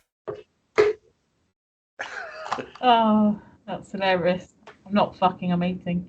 And Matt says, I don't think golf is a sport. If the fish had a hand grenade, yeah, that would I caught a fish. That would make it more interesting, or a sniper's rifle. If fish were armed with sniper's rifle underwater, that would make it more interesting. Oh, look, there's a fisherman. That would make it more interesting, but just throwing food at a hungry creature and then cheering because the hungry creature has eaten it is just beyond stupid. But yeah, nor is cricket a sport. How can it be a sport if you can play in a knitted jumper? Which yeah. The other sport I hate is grunting. I hate it. I can't. Sean loves it. I hate grunting. I think it's really boring.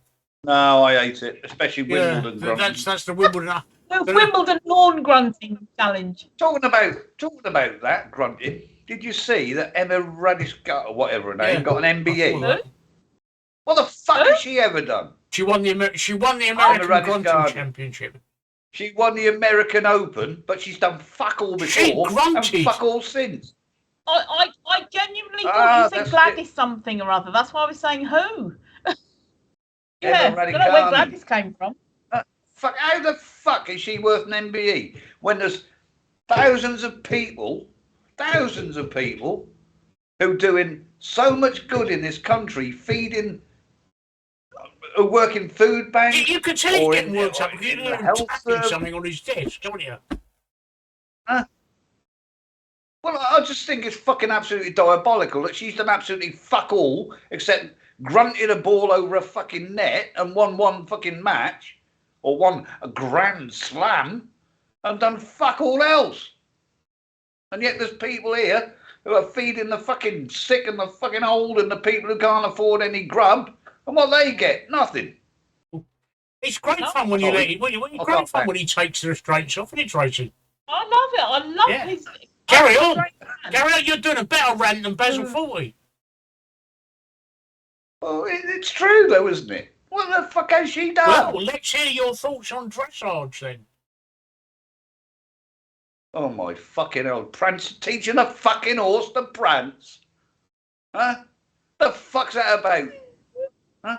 They're supposed to be little fucking things that run in about a field. Or in America, you use them for rounding up your cattle. They're not fucking supposed to dance. What's a fucking dancing horse for Christ's sake? And look, Matt says, when is it useful unless you need to parallel park your horse on a gymnast's balance beam? Well, exactly. Fucking dressage. What a load of shit that is. What a load of old wank. I've never seen a horse in a field walking fucking sideways, prancing with its fucking legs up in the air like a fucking dildo. Fucking Jesus Christ. Transferable skills. Oh, sorry. God, no, that's... Carry on. What were we talking about? You carry on. I'm quite enjoying you ranting, Mickey. You carry on, mate. You carry on. I think the viewers are as well. I think the viewers are as well. I'll be clipping this. Yeah, fucking That's funny. Non-transferable skills. That's just hilarious. Yeah. You imagine if you went to a job and they said, right, you have to learn how to prance sideways and then dip your head, all while you've got a nice big plait there, and you got lift one leg and then stand on a beam, and you'd be like, how is this going to help me for the future? And they're going to go, well, you might win a medal. And they go...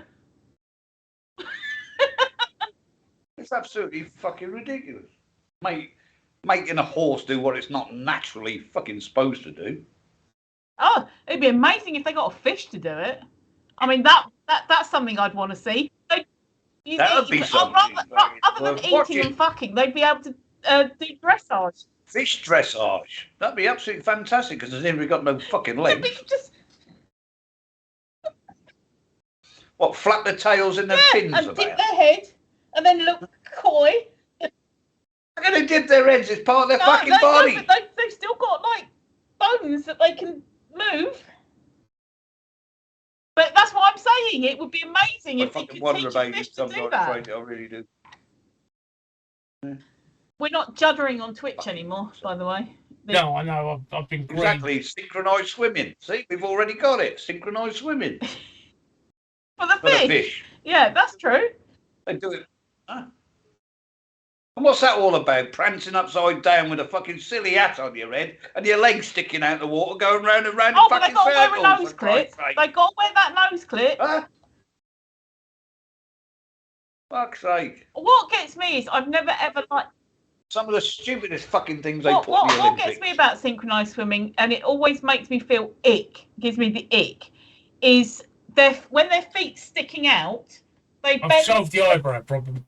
They're pointing their toes so much that their foot is like bending over, like their toes their feet just give me the ick.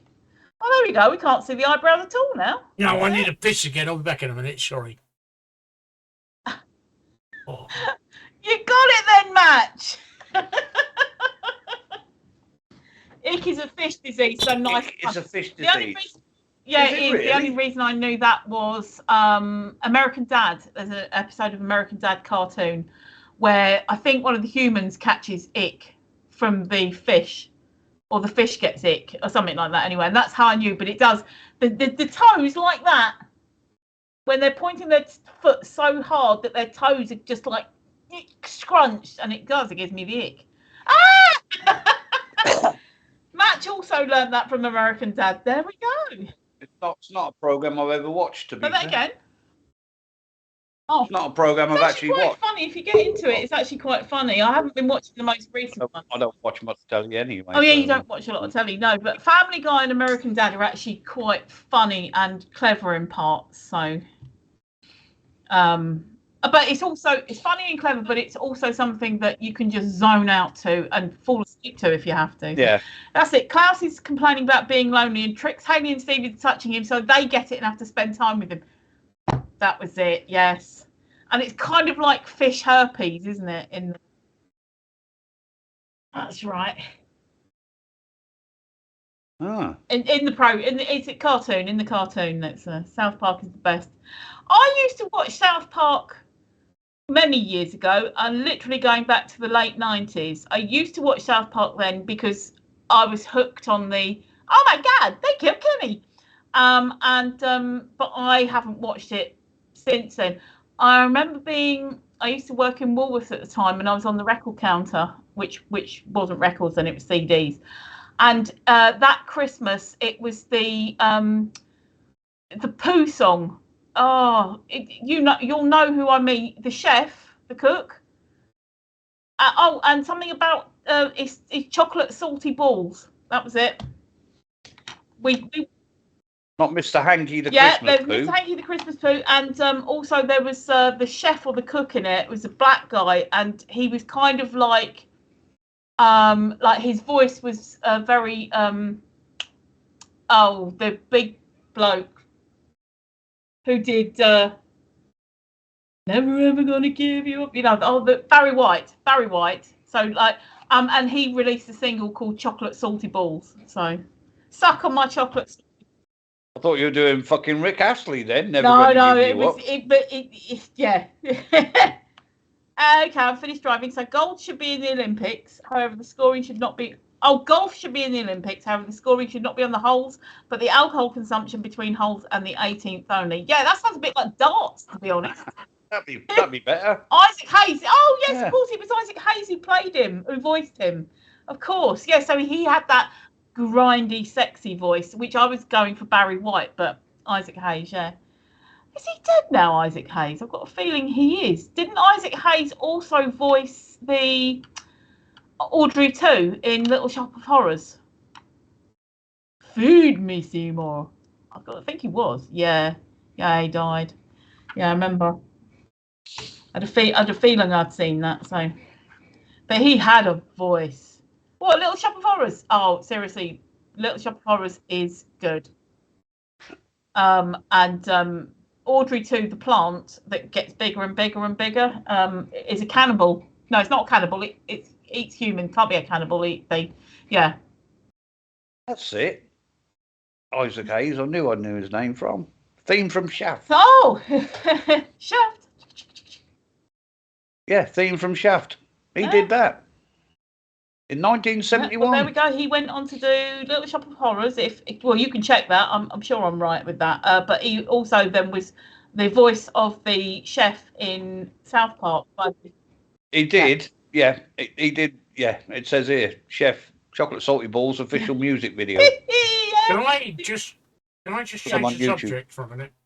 Yes, you can. You can. Twitter. Not so much Twitter. Elon Musk. He had a poll last week. He had 2 polls last week. In fact, one asking if Donald Trump should be allowed back on Twitter, which the overwhelming majority said yes, he should. And then he had another poll last week saying, should anybody, unless their account has been flagged for breaking the law, all those people who've had their Twitter accounts disabled, should they be allowed back on? Now, he's made 2 mistakes there. First of all, he's given the public the choice, right? The same public that, just like unbelievable public. But the vote came back with an overwhelming yes. So what Twitter is now doing is they're now reversing the ban on all accounts where somebody's been banned from Twitter, but they haven't actually broken the law. Katie Hopkins is being allowed back on Twitter. Oh, fuck. That's one seriously toxic person. I cannot believe. She's fucking Marmite. I cannot believe that he's actually allowing those sort of people back on Twitter. Just such a toxic person. And I think it's a bad move because Elon Musk. I think she's toxic because she likes to get the reaction. Elon Musk he says it's freedom of speech. Well, Elon Musk, I think, doesn't quite understand that freedom of speech does not mean freedom from consequences, and it doesn't mean freedom to abuse. And Katie Hopkins is a very toxic person. I mean, Piers Morgan is another one who's a very toxic person. Now, I can't stand the bloke because they like to provoke and they feed on the reaction. And this is what Katie Hopkins does. She likes to provoke and she likes to feed on the reaction. And it's a shame that he's actually overturning her ban because she'll get a cult following again. And I think that's really sad that people are sucked in on that. This is one thing I'll never understand, right, guys? But the thing is, Steve, she'll get a cult following or they'll repeat her behaviour. Can I just say... Which then extrapolates it and it grows and One thing grows. I won't understand, right? Listen, hang on, let me just come back to you in a second, Tracy. One thing I can't understand, right? How come people like Katie Price and Nigel Farage have followings where they are complete and utter paper hats, whereas us 3 don't have any following at all, apart from our couple of regulars? Go on, Tracy, what were you going to say? I was going to say, Matt says, does it matter though? Will it really have any effect on anybody's lives? Well, the thing is, people like Katie Hopkins, I can't remember why she ultimately was banned off there, but somebody actually successfully sued her for, I think it was slander, it might have been libel, can't remember which, successfully sued her. And Katie Hopkins lost her house. She had to sell her house to pay up the settlement and pay for the legal fees because the judge found that Katie had been particularly odorous in this instance. So that she's just a tiny person in a massive, great big pool of toxicity. And so, if lots of these people are allowed back on and they haven't learned from their experience, if they come back on and they're exactly the same as they are because that's how they get views and that's how they get replies and retweets, then they haven't learned anything. And they're going to revel in their notoriety. Notoriety, yeah. Yeah, that's what I don't understand. How come they can get followings but we can't? I mean, what have we got? We've got 7 viewers. We're not toxic. There's no way we are toxic. And someone like Katie Hopkins gets 1 million viewers. How does that work? On Facebook, she's got 249,000 subscribers on YouTube. which she's still active on, even though she's banned How from the Twitter. fuck does that work? Her last post was 12 I've hours got just ago. about 400. Yeah. Obviously, I need to be controversial. Trouble is, I don't like. Trouble is, it's not in my personality to rip the arsehole out of somebody just to make an audience. You know? No. Yeah, best pal. See, that's the thing. So Match says you need to be more extreme, I guess, and best pal says it's because Katie Hopkins attracts racists and all that. Now, we could be more extreme or controversial, but really, I really do not want to attract racists and misogynists and xenophobics, and I really don't want to attract those sort of people. And that's so there is a fine line between being controversial and funny or attractive, or controversial and attracting all those type of people. I really know my conscience wouldn't sit right in my conscience. And also, what if it turned me into one of them? Motorcycles. You don't have to be controversial to be extreme. You can do motorcycle stunts. I've done plenty of motorcycle stunts unintentionally. So I used to ride enduro back in my younger days. I'll have to find some photos and Virago. I've had people complaining about my Virago. They've said, "Why haven't you done it in maroon?" Well, maroon was the colour every other fuckers. most common colour. It's the colour that every other fuckers. It was the most common Virago colour. is done in. Tune in next week to do Tracy do a backflip on a Honda Ball wing. Oh dear.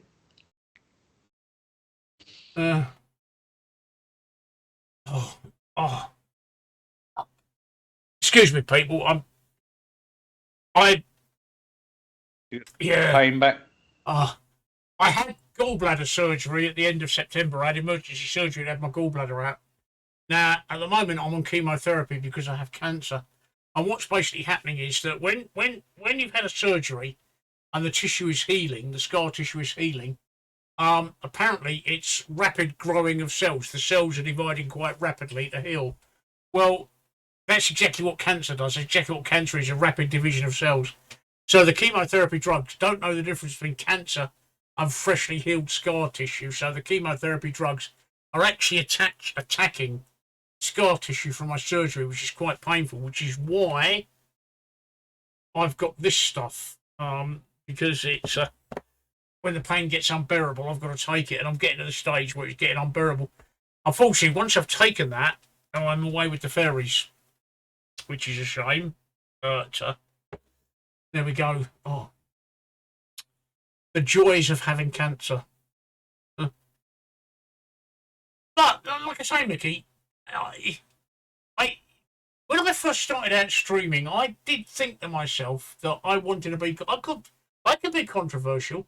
I could be, if I wanted to. I could be racist. I could be controversial. I could be misogynist. I could be. I don't know what the word for hating religion is, and I definitely could be xenophobic. And I thought, if I did that, I'd probably attract viewers. But then I realised it wasn't me.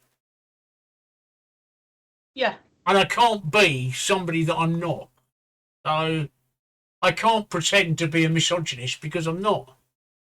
Well, not being funny, Steve, if that was the way that this stream was going when I first came across it, I wouldn't be here now. Yeah, same. Because I'm not interested in that. Because it's not, no. I can't be that person. It's not me.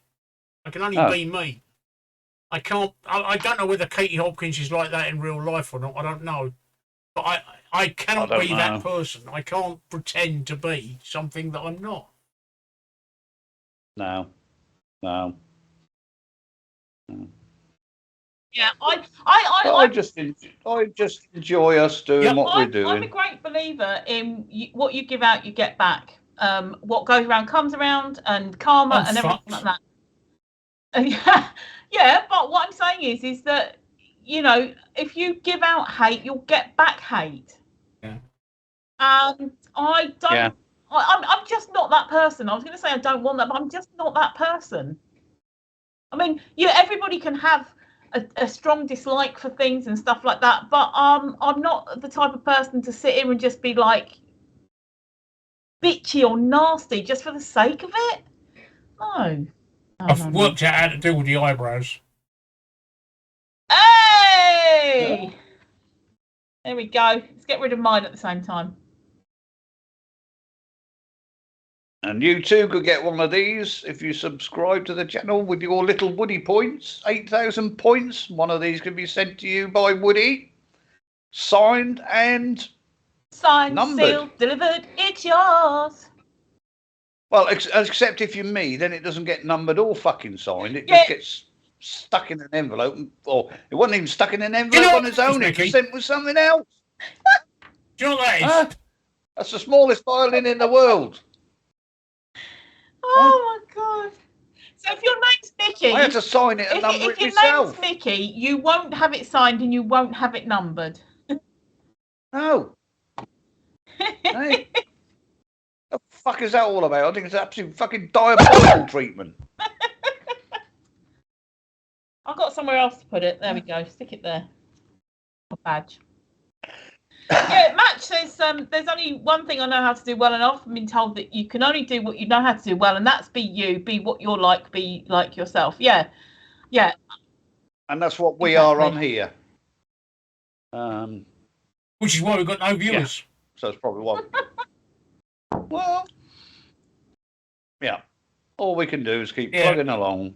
Like you said so many times, we're 12 years too late. We'll get there, Mickey. We'll plug along and it'll happen one day. You just need the right person to watch us. Yeah. We've only been doing this, like I keep saying, we've only been doing this 4 months together. And I know you were doing it solo before that, Steve, but together as a team, it's been 4 months. And Twitch as well, like going Twitch only when, Reddit and YouTube and stuff. So. Oh, once I can get out and about a bit more, go on. Now go on, what? Sorry? Once I can get out and about a bit more, I'll do my live streams, what I was talking about earlier, the idea of the live streams. Yeah. Yeah.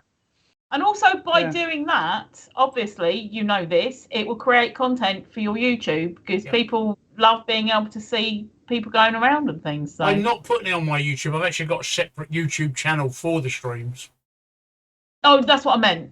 You know what I mean. It goes up on. It creates more interest. So. Which I haven't looked at just lately to see what's. Just talk Tracy and Mickey. I'm just going to have a look at the YouTube channel and see how we're doing. Oh. Okay. What are you up to, Mickey? Well, I'm just scrolling through FB, see what's in the news, but there's nothing happening. Today, nothing. I mean, it's. No, it's been a bit of a nothing. I'm just going to have a look on the new BBC News. Extra train strikes planned over Christmas.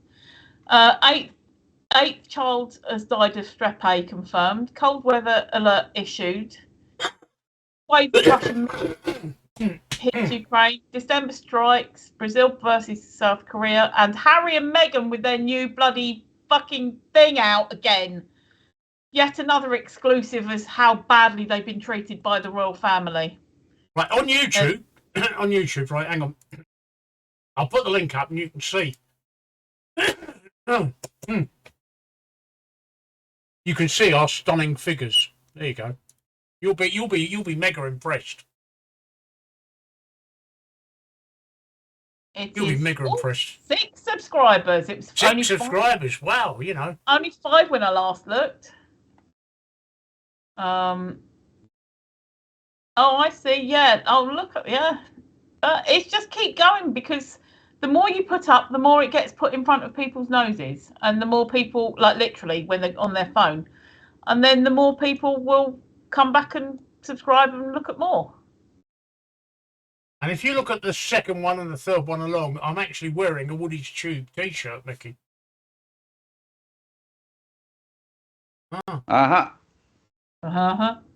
They look nice and bright though. Look at that. Look at how bright it is with the background and our tops and things. I was looking at vagina pics. It's the newest thing here. Local women to make them more accepted. I'm sorry, I'm not The local women take pictures of their vagina and just show them to you, do they? Or you're walking down the street and they say, "Here, look, here's my pussy." I'm sorry, I'm a bit confused there, Bob Toad. I wondered what you were reading then. So I was looking at vagina pictures. New thing here, local women do to make them. So you mean they put them up on the internet to make them feel accepted? Or they put it on a page? Oh, right. I've seen something like this before. There was something called 100 vaginas or something. And sorry, I'm just going to rewind here slightly. Calling the lady's genitals a vagina is one of my bugbears, because the vagina is only one part of a lady's genitals and you can't see it unless you go in with the speculum. So all you men out there and women, I ain't fannying about doing that. Exactly. Oh yeah, it's all right, Lobtobe. I'm having a vague rant at all the people who say that they can see people's vaginas and that they can't. The outside, the whole thing is called a vulva, vulva. The whole thing's called a vulva, and then in that, I had one of them. It broke down. Absolutely shit, Carl. Then inside and outside, you've got the labia majora, the labia minora. You've got the clitoris, and the vagina is the birth. Oh, and the urethra as well. And the vagina is the birth canal and the bit that periods come out and penises go in. And you can't see it if she's got her legs closed. There you go. It reminded me of that nurse that I went out with. Yeah, no, I don't care.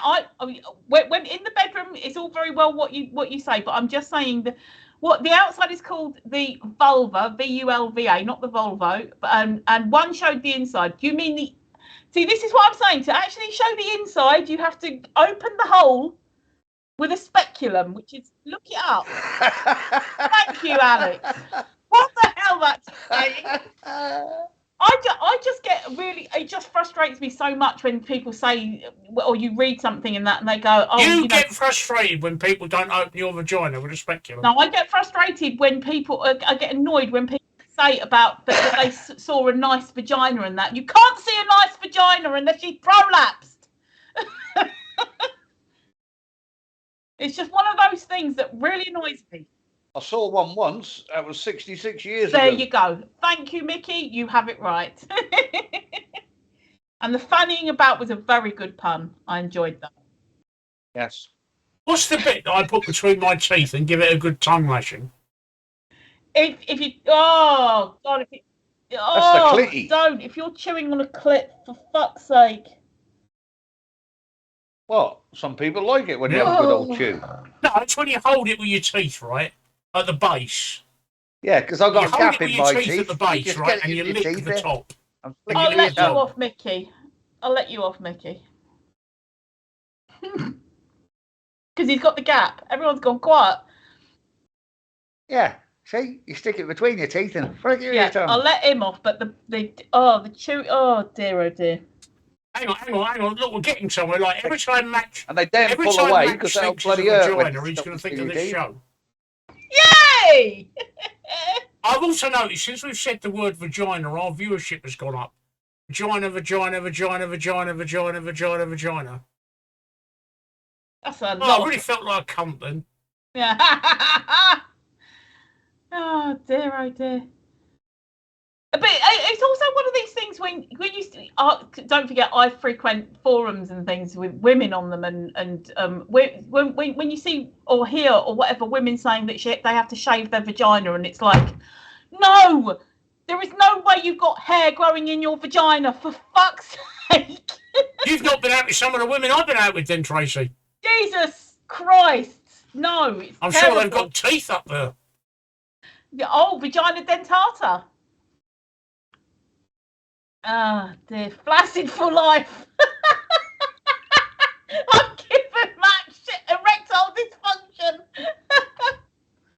They do. The ladies' genitals do look so different. A wide variety of types. And so do men's genitals too. They're all over the place. So. Vagina. Are you trying to raise the?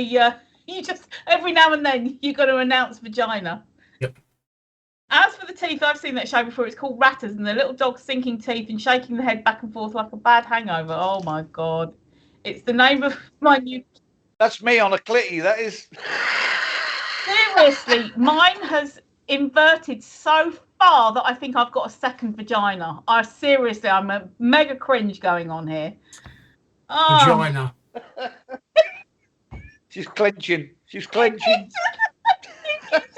Vagina. Yeah, just call it a fanny like Yeah, everybody no, else. Mind you, in America, they'd mistake it for your arse, wouldn't they? I'm going to stick my cock in your fanny. They'd still, no, I ain't taking up the shit shoot. Oh, keep going. We might be in double figures by the time we finish this vulgar tirade of stuff. No, see, fanny covers the whole lady garden. So does pussy, the whole lady garden. Uphill gardener. That's the best word for it I've ever heard, Nikki. Uphill gardener is a homosexual man, isn't it? Yeah. Yes. There's plenty of names for it. None of them. I've not been able to make the connection there. Uphill gardener. I've just not been able to make the connection. It just doesn't work, you know. Fudge packer works. I can see what they mean by that, but uphill gardener. Well, uphill gardener upwards. is you're digging the muck out. Pushing soil upwards. You're digging. Uphill gardener, you're pushing soil upwards. He's still trying to work it out. Yeah, clunge is a disgusting name. Clunge is horrible. Clunge sounds like you've vomited over it. Ugh. I can just about cope with minge. Yes. Anyway, I thought we didn't talk about that. We went there. It was educational. We were allowed to do educational. Well, Tracy, in that case, I bust out the abseiling equipment and mail it the hubby with a climbing helmet. Never heard fun. And the miner's lamp. And the aqua lung. Oh yeah, need one of them. Thought Lorraine Kelly was funny on Bo Selector. Oh, did you see me minge? I used to hate the word minge because minge to me sounded dirty, like a dirty lady garden. But actually, I've got used to it now. Now that I'm older, tell him safety first and always lock off with the carabiners. They're what you use for climbing. Which I always wondered why crampons were called crampons because it sounded like a tampon for women who were having a really bad Exactly. Yeah. Oh, there we go. Clunge is very, yeah. Oh, I didn't know it was a vulgar term for women in general, but we do get called, you know, nasty things. They're kind of sharp, yeah. Oh, I don't think I'm going to recover from that. Oh dear. Vagina. You know when you listen to you sent songs before that where you buy the license for, Steve, and in the background it's going something like, this is a sample. This is a that's what you're doing. It's like just every now and then you're going vagina. Vagina. Somebody could clip it up. Oh dear. It's buoying up our numbers, so that's fine. Vagina. Well, it's working every time I say vagina. Our viewership increase. Vagina. Vagina. Vagina. What if this becomes normal accepted? Then women start showing faces with the vulva pics. What? What, it becomes normal with women having. Oh, I need a piss again. I'm sorry. Excuse me. I'm sorry. That'll teach me to drink 3 bottles of beer, won't it? It will. So I don't get that. You mean what if it becomes normal with women start putting faces on their vulvas, on their? Is that what you mean? Or they start showing faces? Oh, you mean start showing faces next to the pics that you were looking at? Well, this is the thing. Vulvas are all different, and they're all as different as people's faces, all as individual as people's faces. Doesn't sound like it, does it, Match? The good parts is that climbing gear is better than engine repair and toolboxes. So you know, do you need to know who's? I'm sure that there's some sites out there that have got women proudly displaying their face next to their lady garden. I'm sure there are. And it doesn't matter at the end of the day, does it? Because they're all weird and wonderful.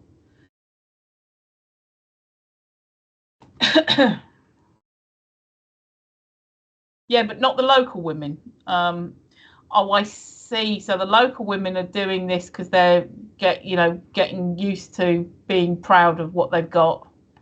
Yeah, I don't think that'll happen though, to be honest. I don't think that'll happen. Lack of choices, Alex. You are running down a road that I do not know what. I'm not a motor mechanic. I'm not a motor mechanic-y type person. Time to fix stuff. Vagina. What has he just put in his mouth? What are you eating? Vagina.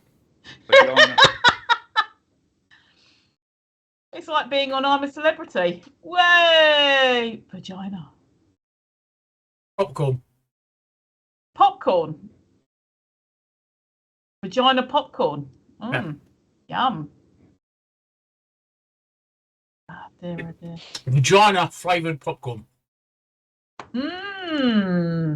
That sounds yummy. Oh, it is.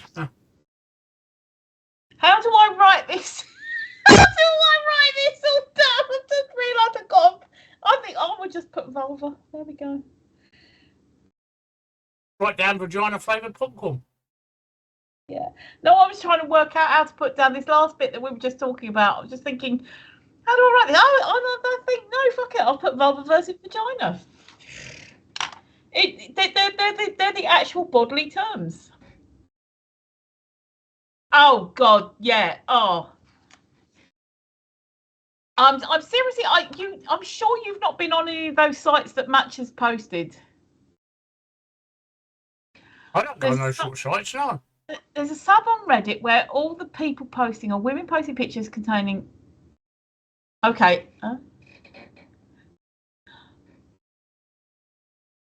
I can sort of work that out. I was working out what the angle would be. Yeah. So it's sort of from behind and leaning round, so you can see that and toes and smile. Yeah. Okay. But yeah, using hubby sperm making food. Yeah. Vagina. Why would people do that? And I've known of I've not known of people in my life, but you see it on news articles and that occasionally where someone's gone a bit mad and used hubby's sperm to put in people's food that they're cooking for. That's mad. That's I can imagine Match on both points. To surprise her, well, if I'm right. If I ever found out that anybody, including my husband, did that to me, he'd be lucky to be still producing sperm after I found out. Let's put it like that. He'd have a Betty Bobby. Oh, not just that. I'd be wearing his bollocks as earrings. Honestly, just the thought of men do disgusting things to women anyway, but I can just imagine that they think it's bloody hilarious to. Oh God, no! We're gonna have vagina on screen now, aren't we? There we go, flashing vagina. Steve's flashing his vagina.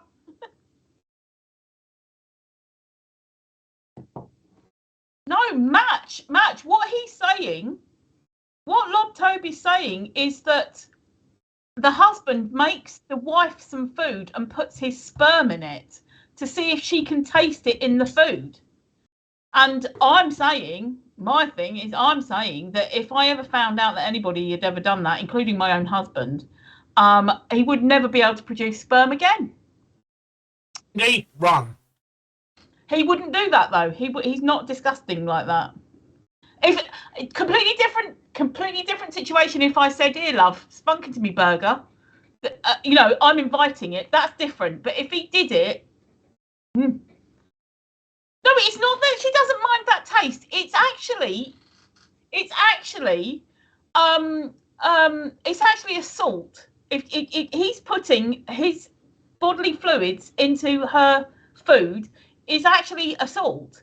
It's not that whether she minds the taste or not. I don't mind the taste at all, as long as you haven't been recently smoking or eating something that asparagus. I don't mind the taste, but I don't want you serving it up in my food without asking me.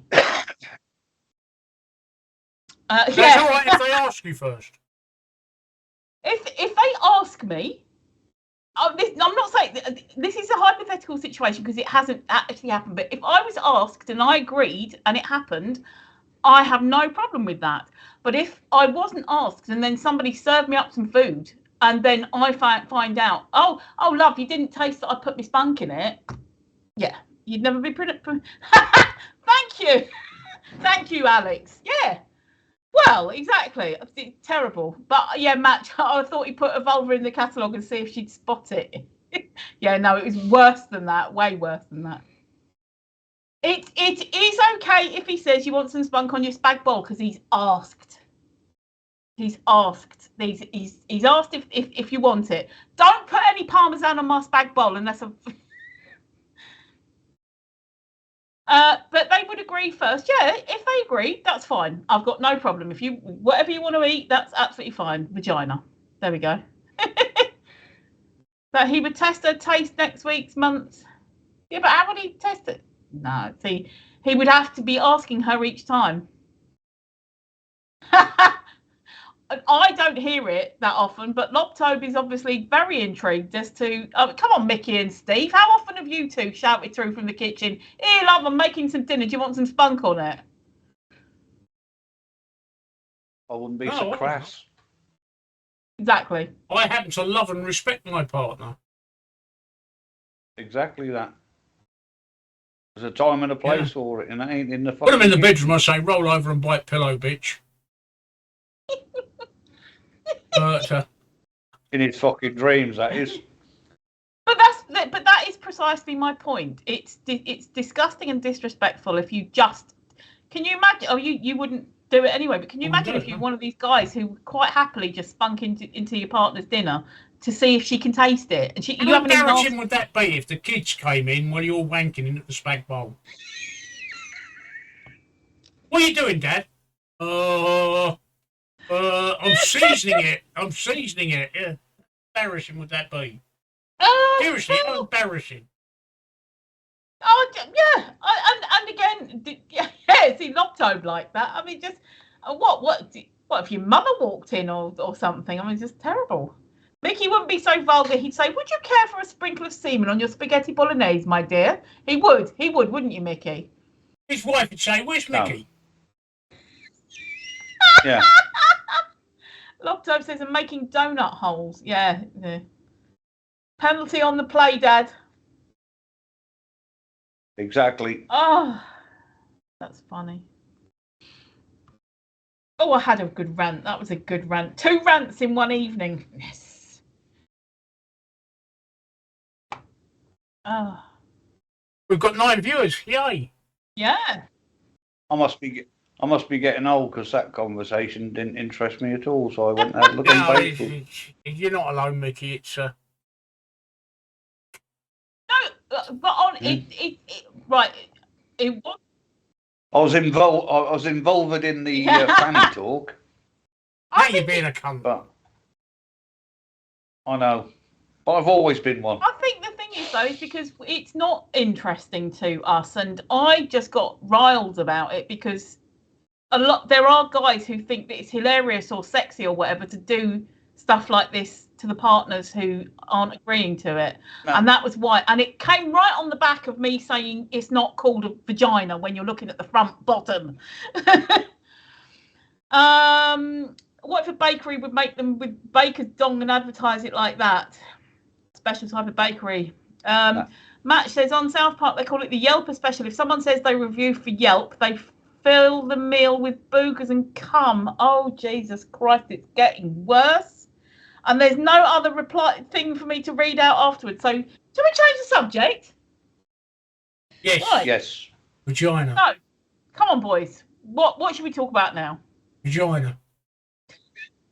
Well, I'm just reading that an 8th child has died after Strep A, contracting yeah. Strep A. They're going to start They're going to start in any school that's now showing symptoms of this Strep A.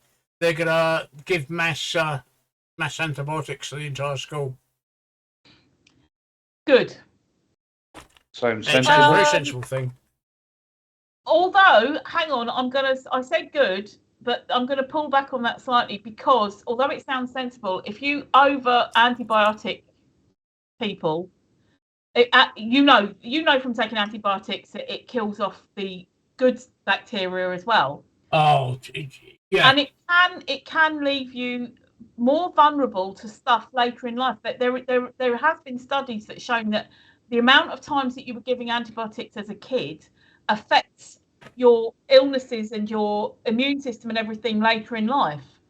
And that's why they're loath to give out antibiotics now. So on the one hand, yes, and on the one hand, I'm not sure. I think there should be more awareness about what Strep A can do and what it can turn into, like scarlet fever and things. Because I said the other night, 30 years ago it went round all my kids and all my kids' friends and everything, and we knew what to look out for. We knew what we were looking for. But it doesn't help that we've just come out of COVID, and even the health, it's not a government person, it's not a health minister, but like Jonathan Van Tam was, whoever it was. I can't think of who, but one of the scientists has said it's probably been caused by COVID. Yes, exactly. It's because for 2 or 3 years now, everybody's been either isolating or locked down, and I think everybody's over cleaning now, which, as we said the other night, doesn't give kids a chance to catch these little bugs, which help with their immune system. And I think this could be a result of that, to be fair. Yeah, and I think that's what the health person, the scientist, oh God, I'll look it up afterwards, was saying, that it's not caused by COVID, but it's caused by the COVID period. I think that's what it is. Yeah.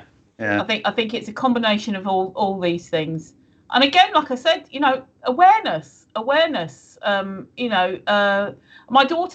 eldest daughter messaged me a couple of days ago and said, this Strep A thing is this the new COVID? And I said, no, it's been around forever. And she went, oh, okay, and I can relax now, sort of few, because she trusts me to tell her the truth.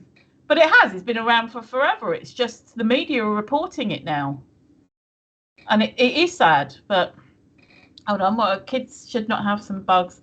Common parasite toxoplasma causes schizophrenia and bipolar. I know. I agree. Kids should not have some bugs. But kids should have the bugs that go around, because toxoplasma does that come from animal poo? Because toxoplasmosis, I think it is, and toxicara come from animal poo, and it can turn you blind. Yeah, I thought so. See, that's what I'm saying. So yeah, I'm not saying that kids need to eat animal poo, but I'm saying mixing with each other. Go on, Mickey. I'm just reading the most bizarre thing I've ever All I can say is vagina. Carry on, Mickey. There's on Channel 4 tonight, apparently, there was a programme of a woman having a corpse dissected live on TV. Was it tonight? Oh, yeah. I'm fascinated with that. She apparently she had cancer of the eye and she died. But she's actually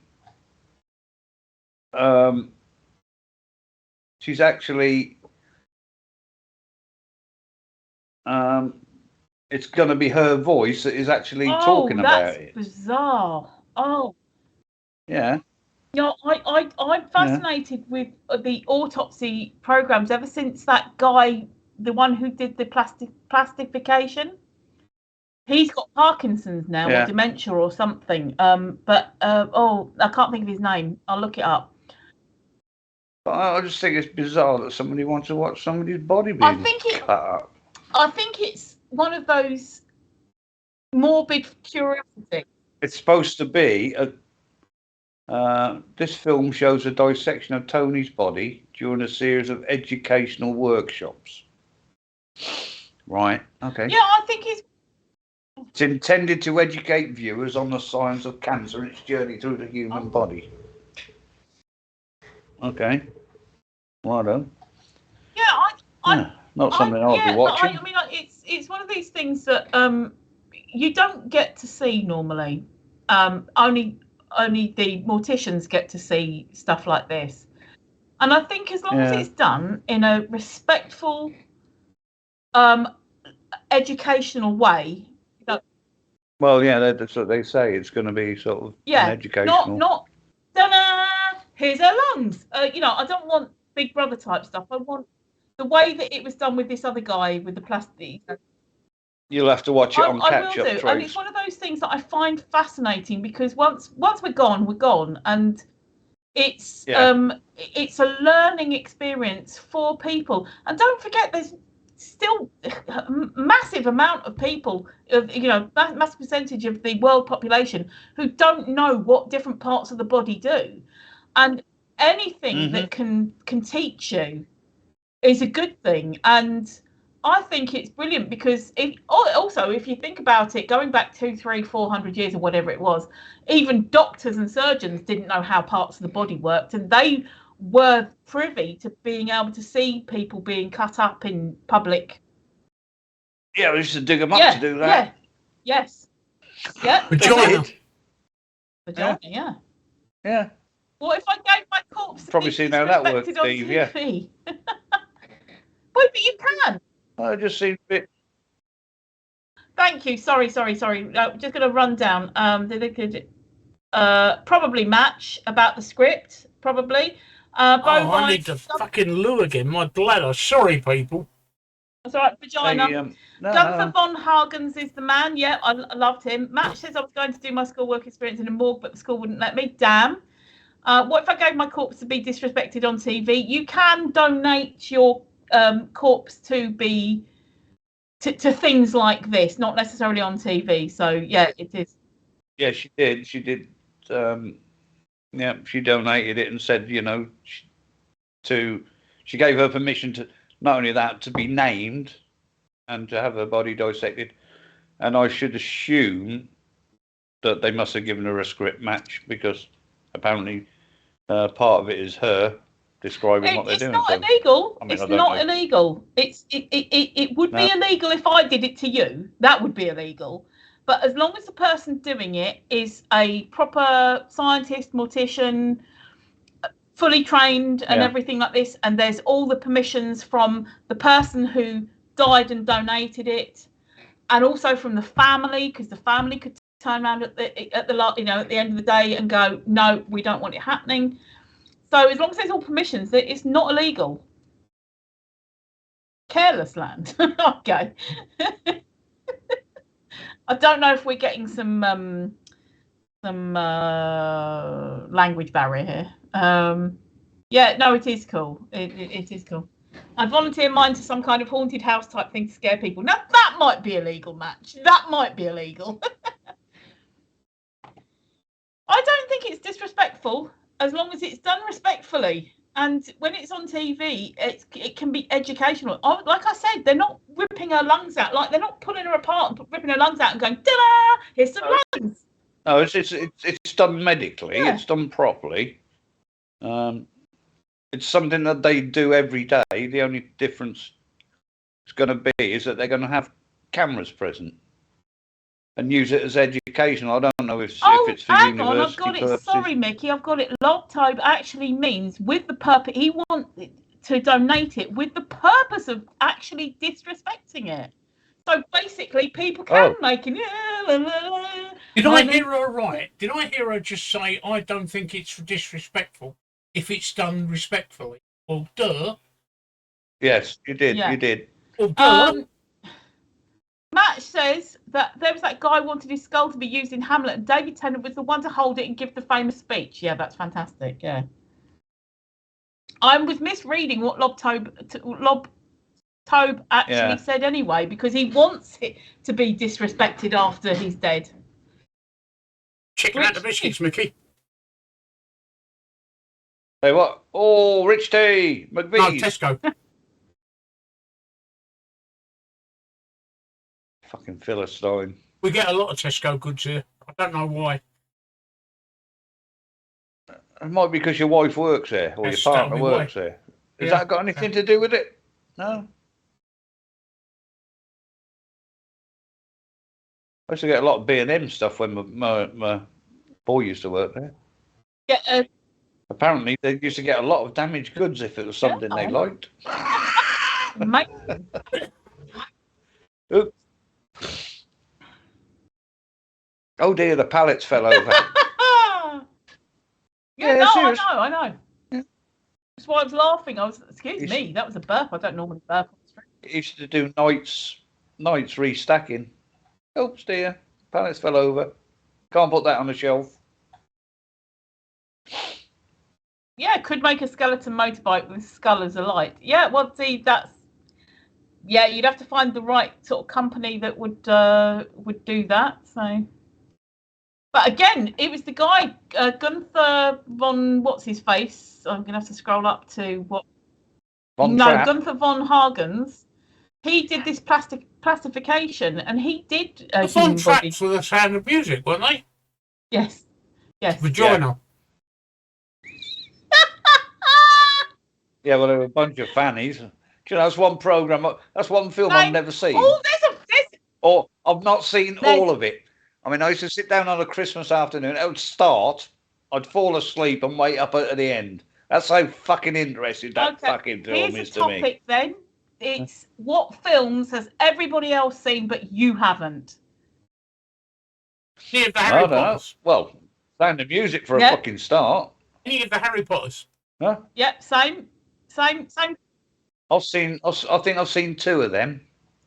I've not seen any of the Harry Potters, and I've not seen Sound of Music. Go on. What else? No, I've seen Sound of Music. I don't know. You tell me. Never watched Harry Potter, says Best Pal, and Match says Titanic.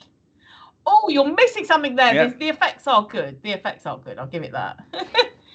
What others?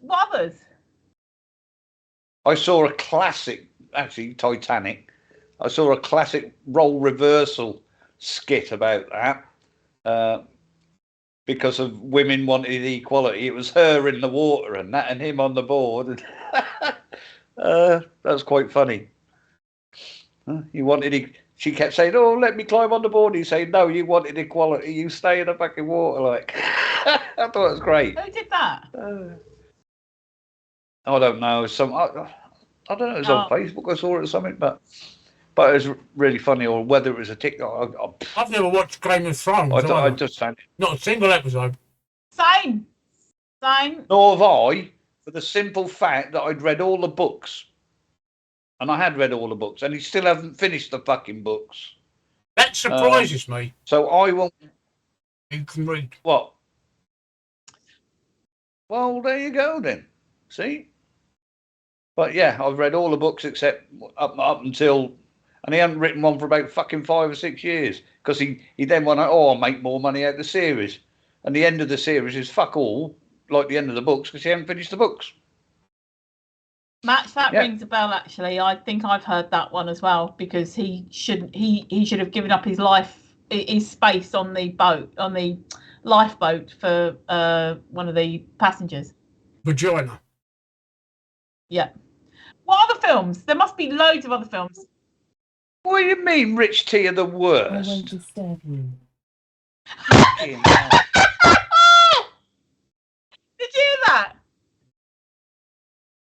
Steve said What? vagina, and Alexa said something like, "I don't understand."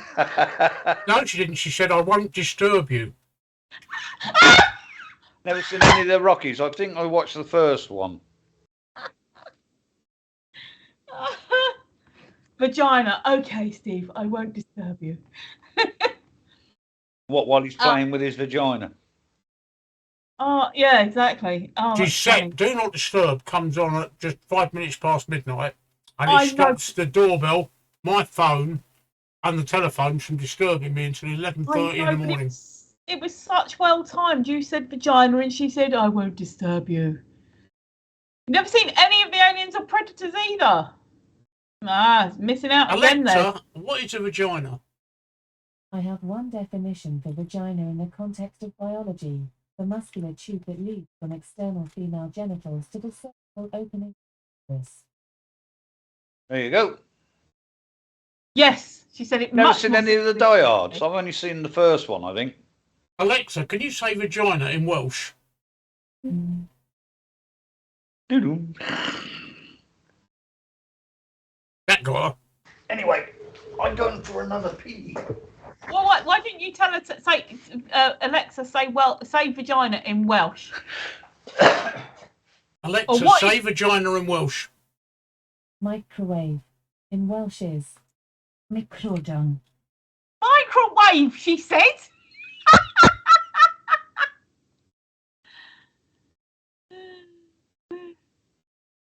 Ask Alexa, say Boris Johnson's carrot 100 in Welsh. No, God. because that's rude. I've seen the first two Die Hards, but I haven't seen the rest. I haven't seen any of the Harry Potters, and I haven't seen any of the Lord of the Rings or the Hobbits. Dear oh dear.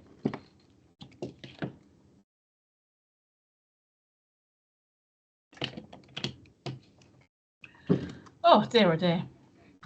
I think that turned out to be an urban legend, but people use it because it's so funny. Steve, Match says, isn't the Welsh for microwave Papa de Ping? But I think that's an urban What do I legend. know? You have to ask Alexa. Alexa, what? Alexa, say microwave in Welsh. Microwave in Welsh is microdung. Microdung. Microdung.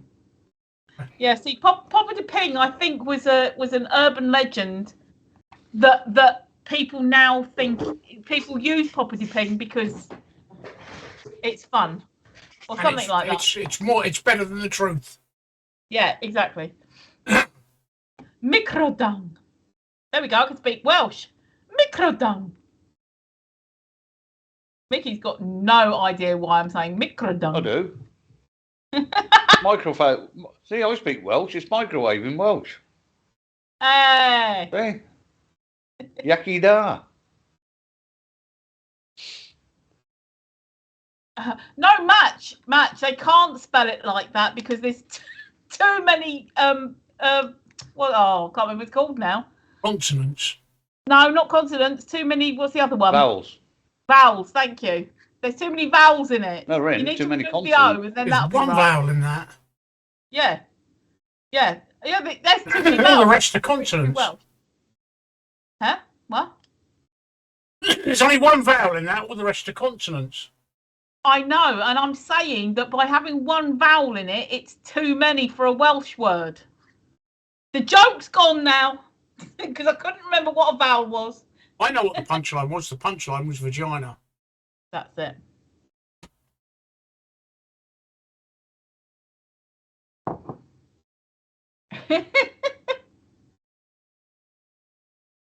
I could just have a whole short, couldn't I? Just put all the times that he says vagina together. Or all of us would just put vagina. Vagina.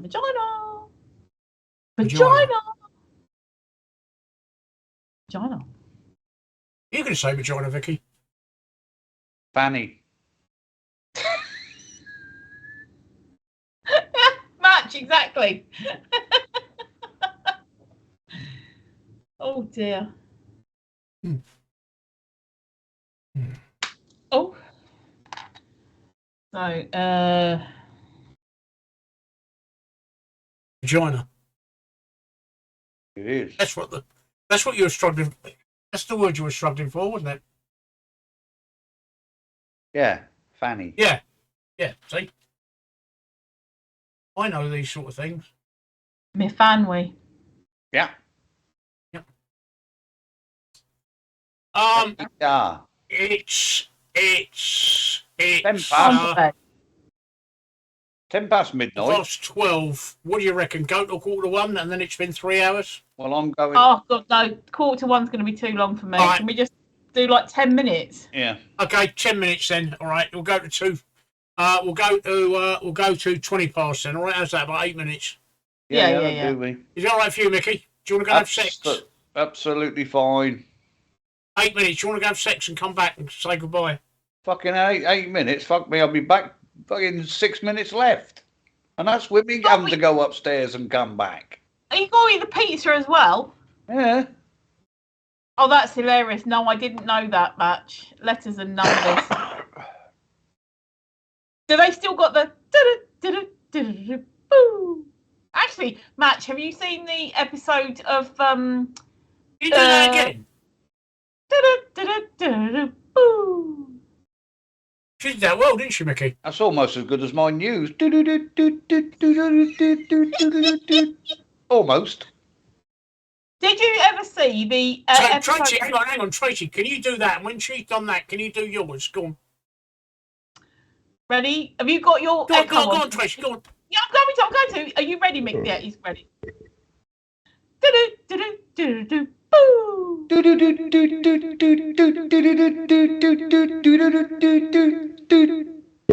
Vagina.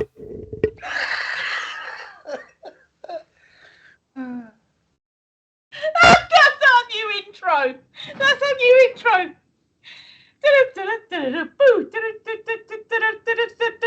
Vagina.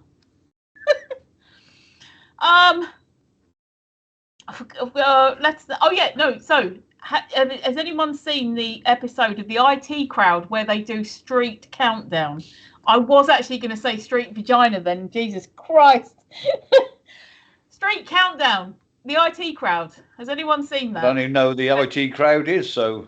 Oh, the IT Crowd is it's a comedy by Graham Linehan. See, I told you I don't watch telly. That's it. Match has got it. That's a nice Tinettenba. Oh, it's hilarious. You might have seen it in the past though, because it's not a new thing. I don't watch telly. I haven't watched telly for years. The first rule of Street Countdown is tell everyone. I'm with you, Mickey. I'm fucking lost, I am. I watched. I'll tell you what, I did watch on iPlayer last night, which is well worth watching. Ice Cream Wars. Yeah.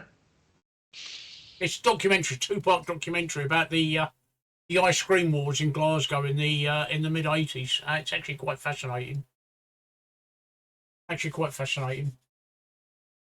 Resulted in the death of somebody. All right. Yeah, it's actually watch it. It's a 2-part documentary. It's well worth watching. Ice Cream Wars, BBC iPlayer. Vagina. You keep going on about vagina, Tracy. Will you stop? You don't find us going on about it, do you? Ever. She's obsessed. Isn't she, Mickey? Yeah. On and on about it, she goes. Match Totally Ben obsessed. versus Jerry. I think that's fucking class. Yeah. Oh, dear. Yeah. I agree. Chris Morris was great in the IT Crowd. It was one of my favourite comedies. I think each episode is as good as each other. You know, I can't think of one that is less. You know, sometimes you get series where an episode is less good than the rest, and I can't think of one. Did she just say less good than the rest? Yes, I did. They're good, but they're not as good as the rest. So it's less good than the rest. Okay. Yeah. Not that it's Vagina. crap, it's just not as good as the rest. Oh, I don't know, you're still learning my idiosyncrasies. My not Your idiots. what? Your Idio what? something. Idiosyncrasies. The way that I speak, the way that my brain works.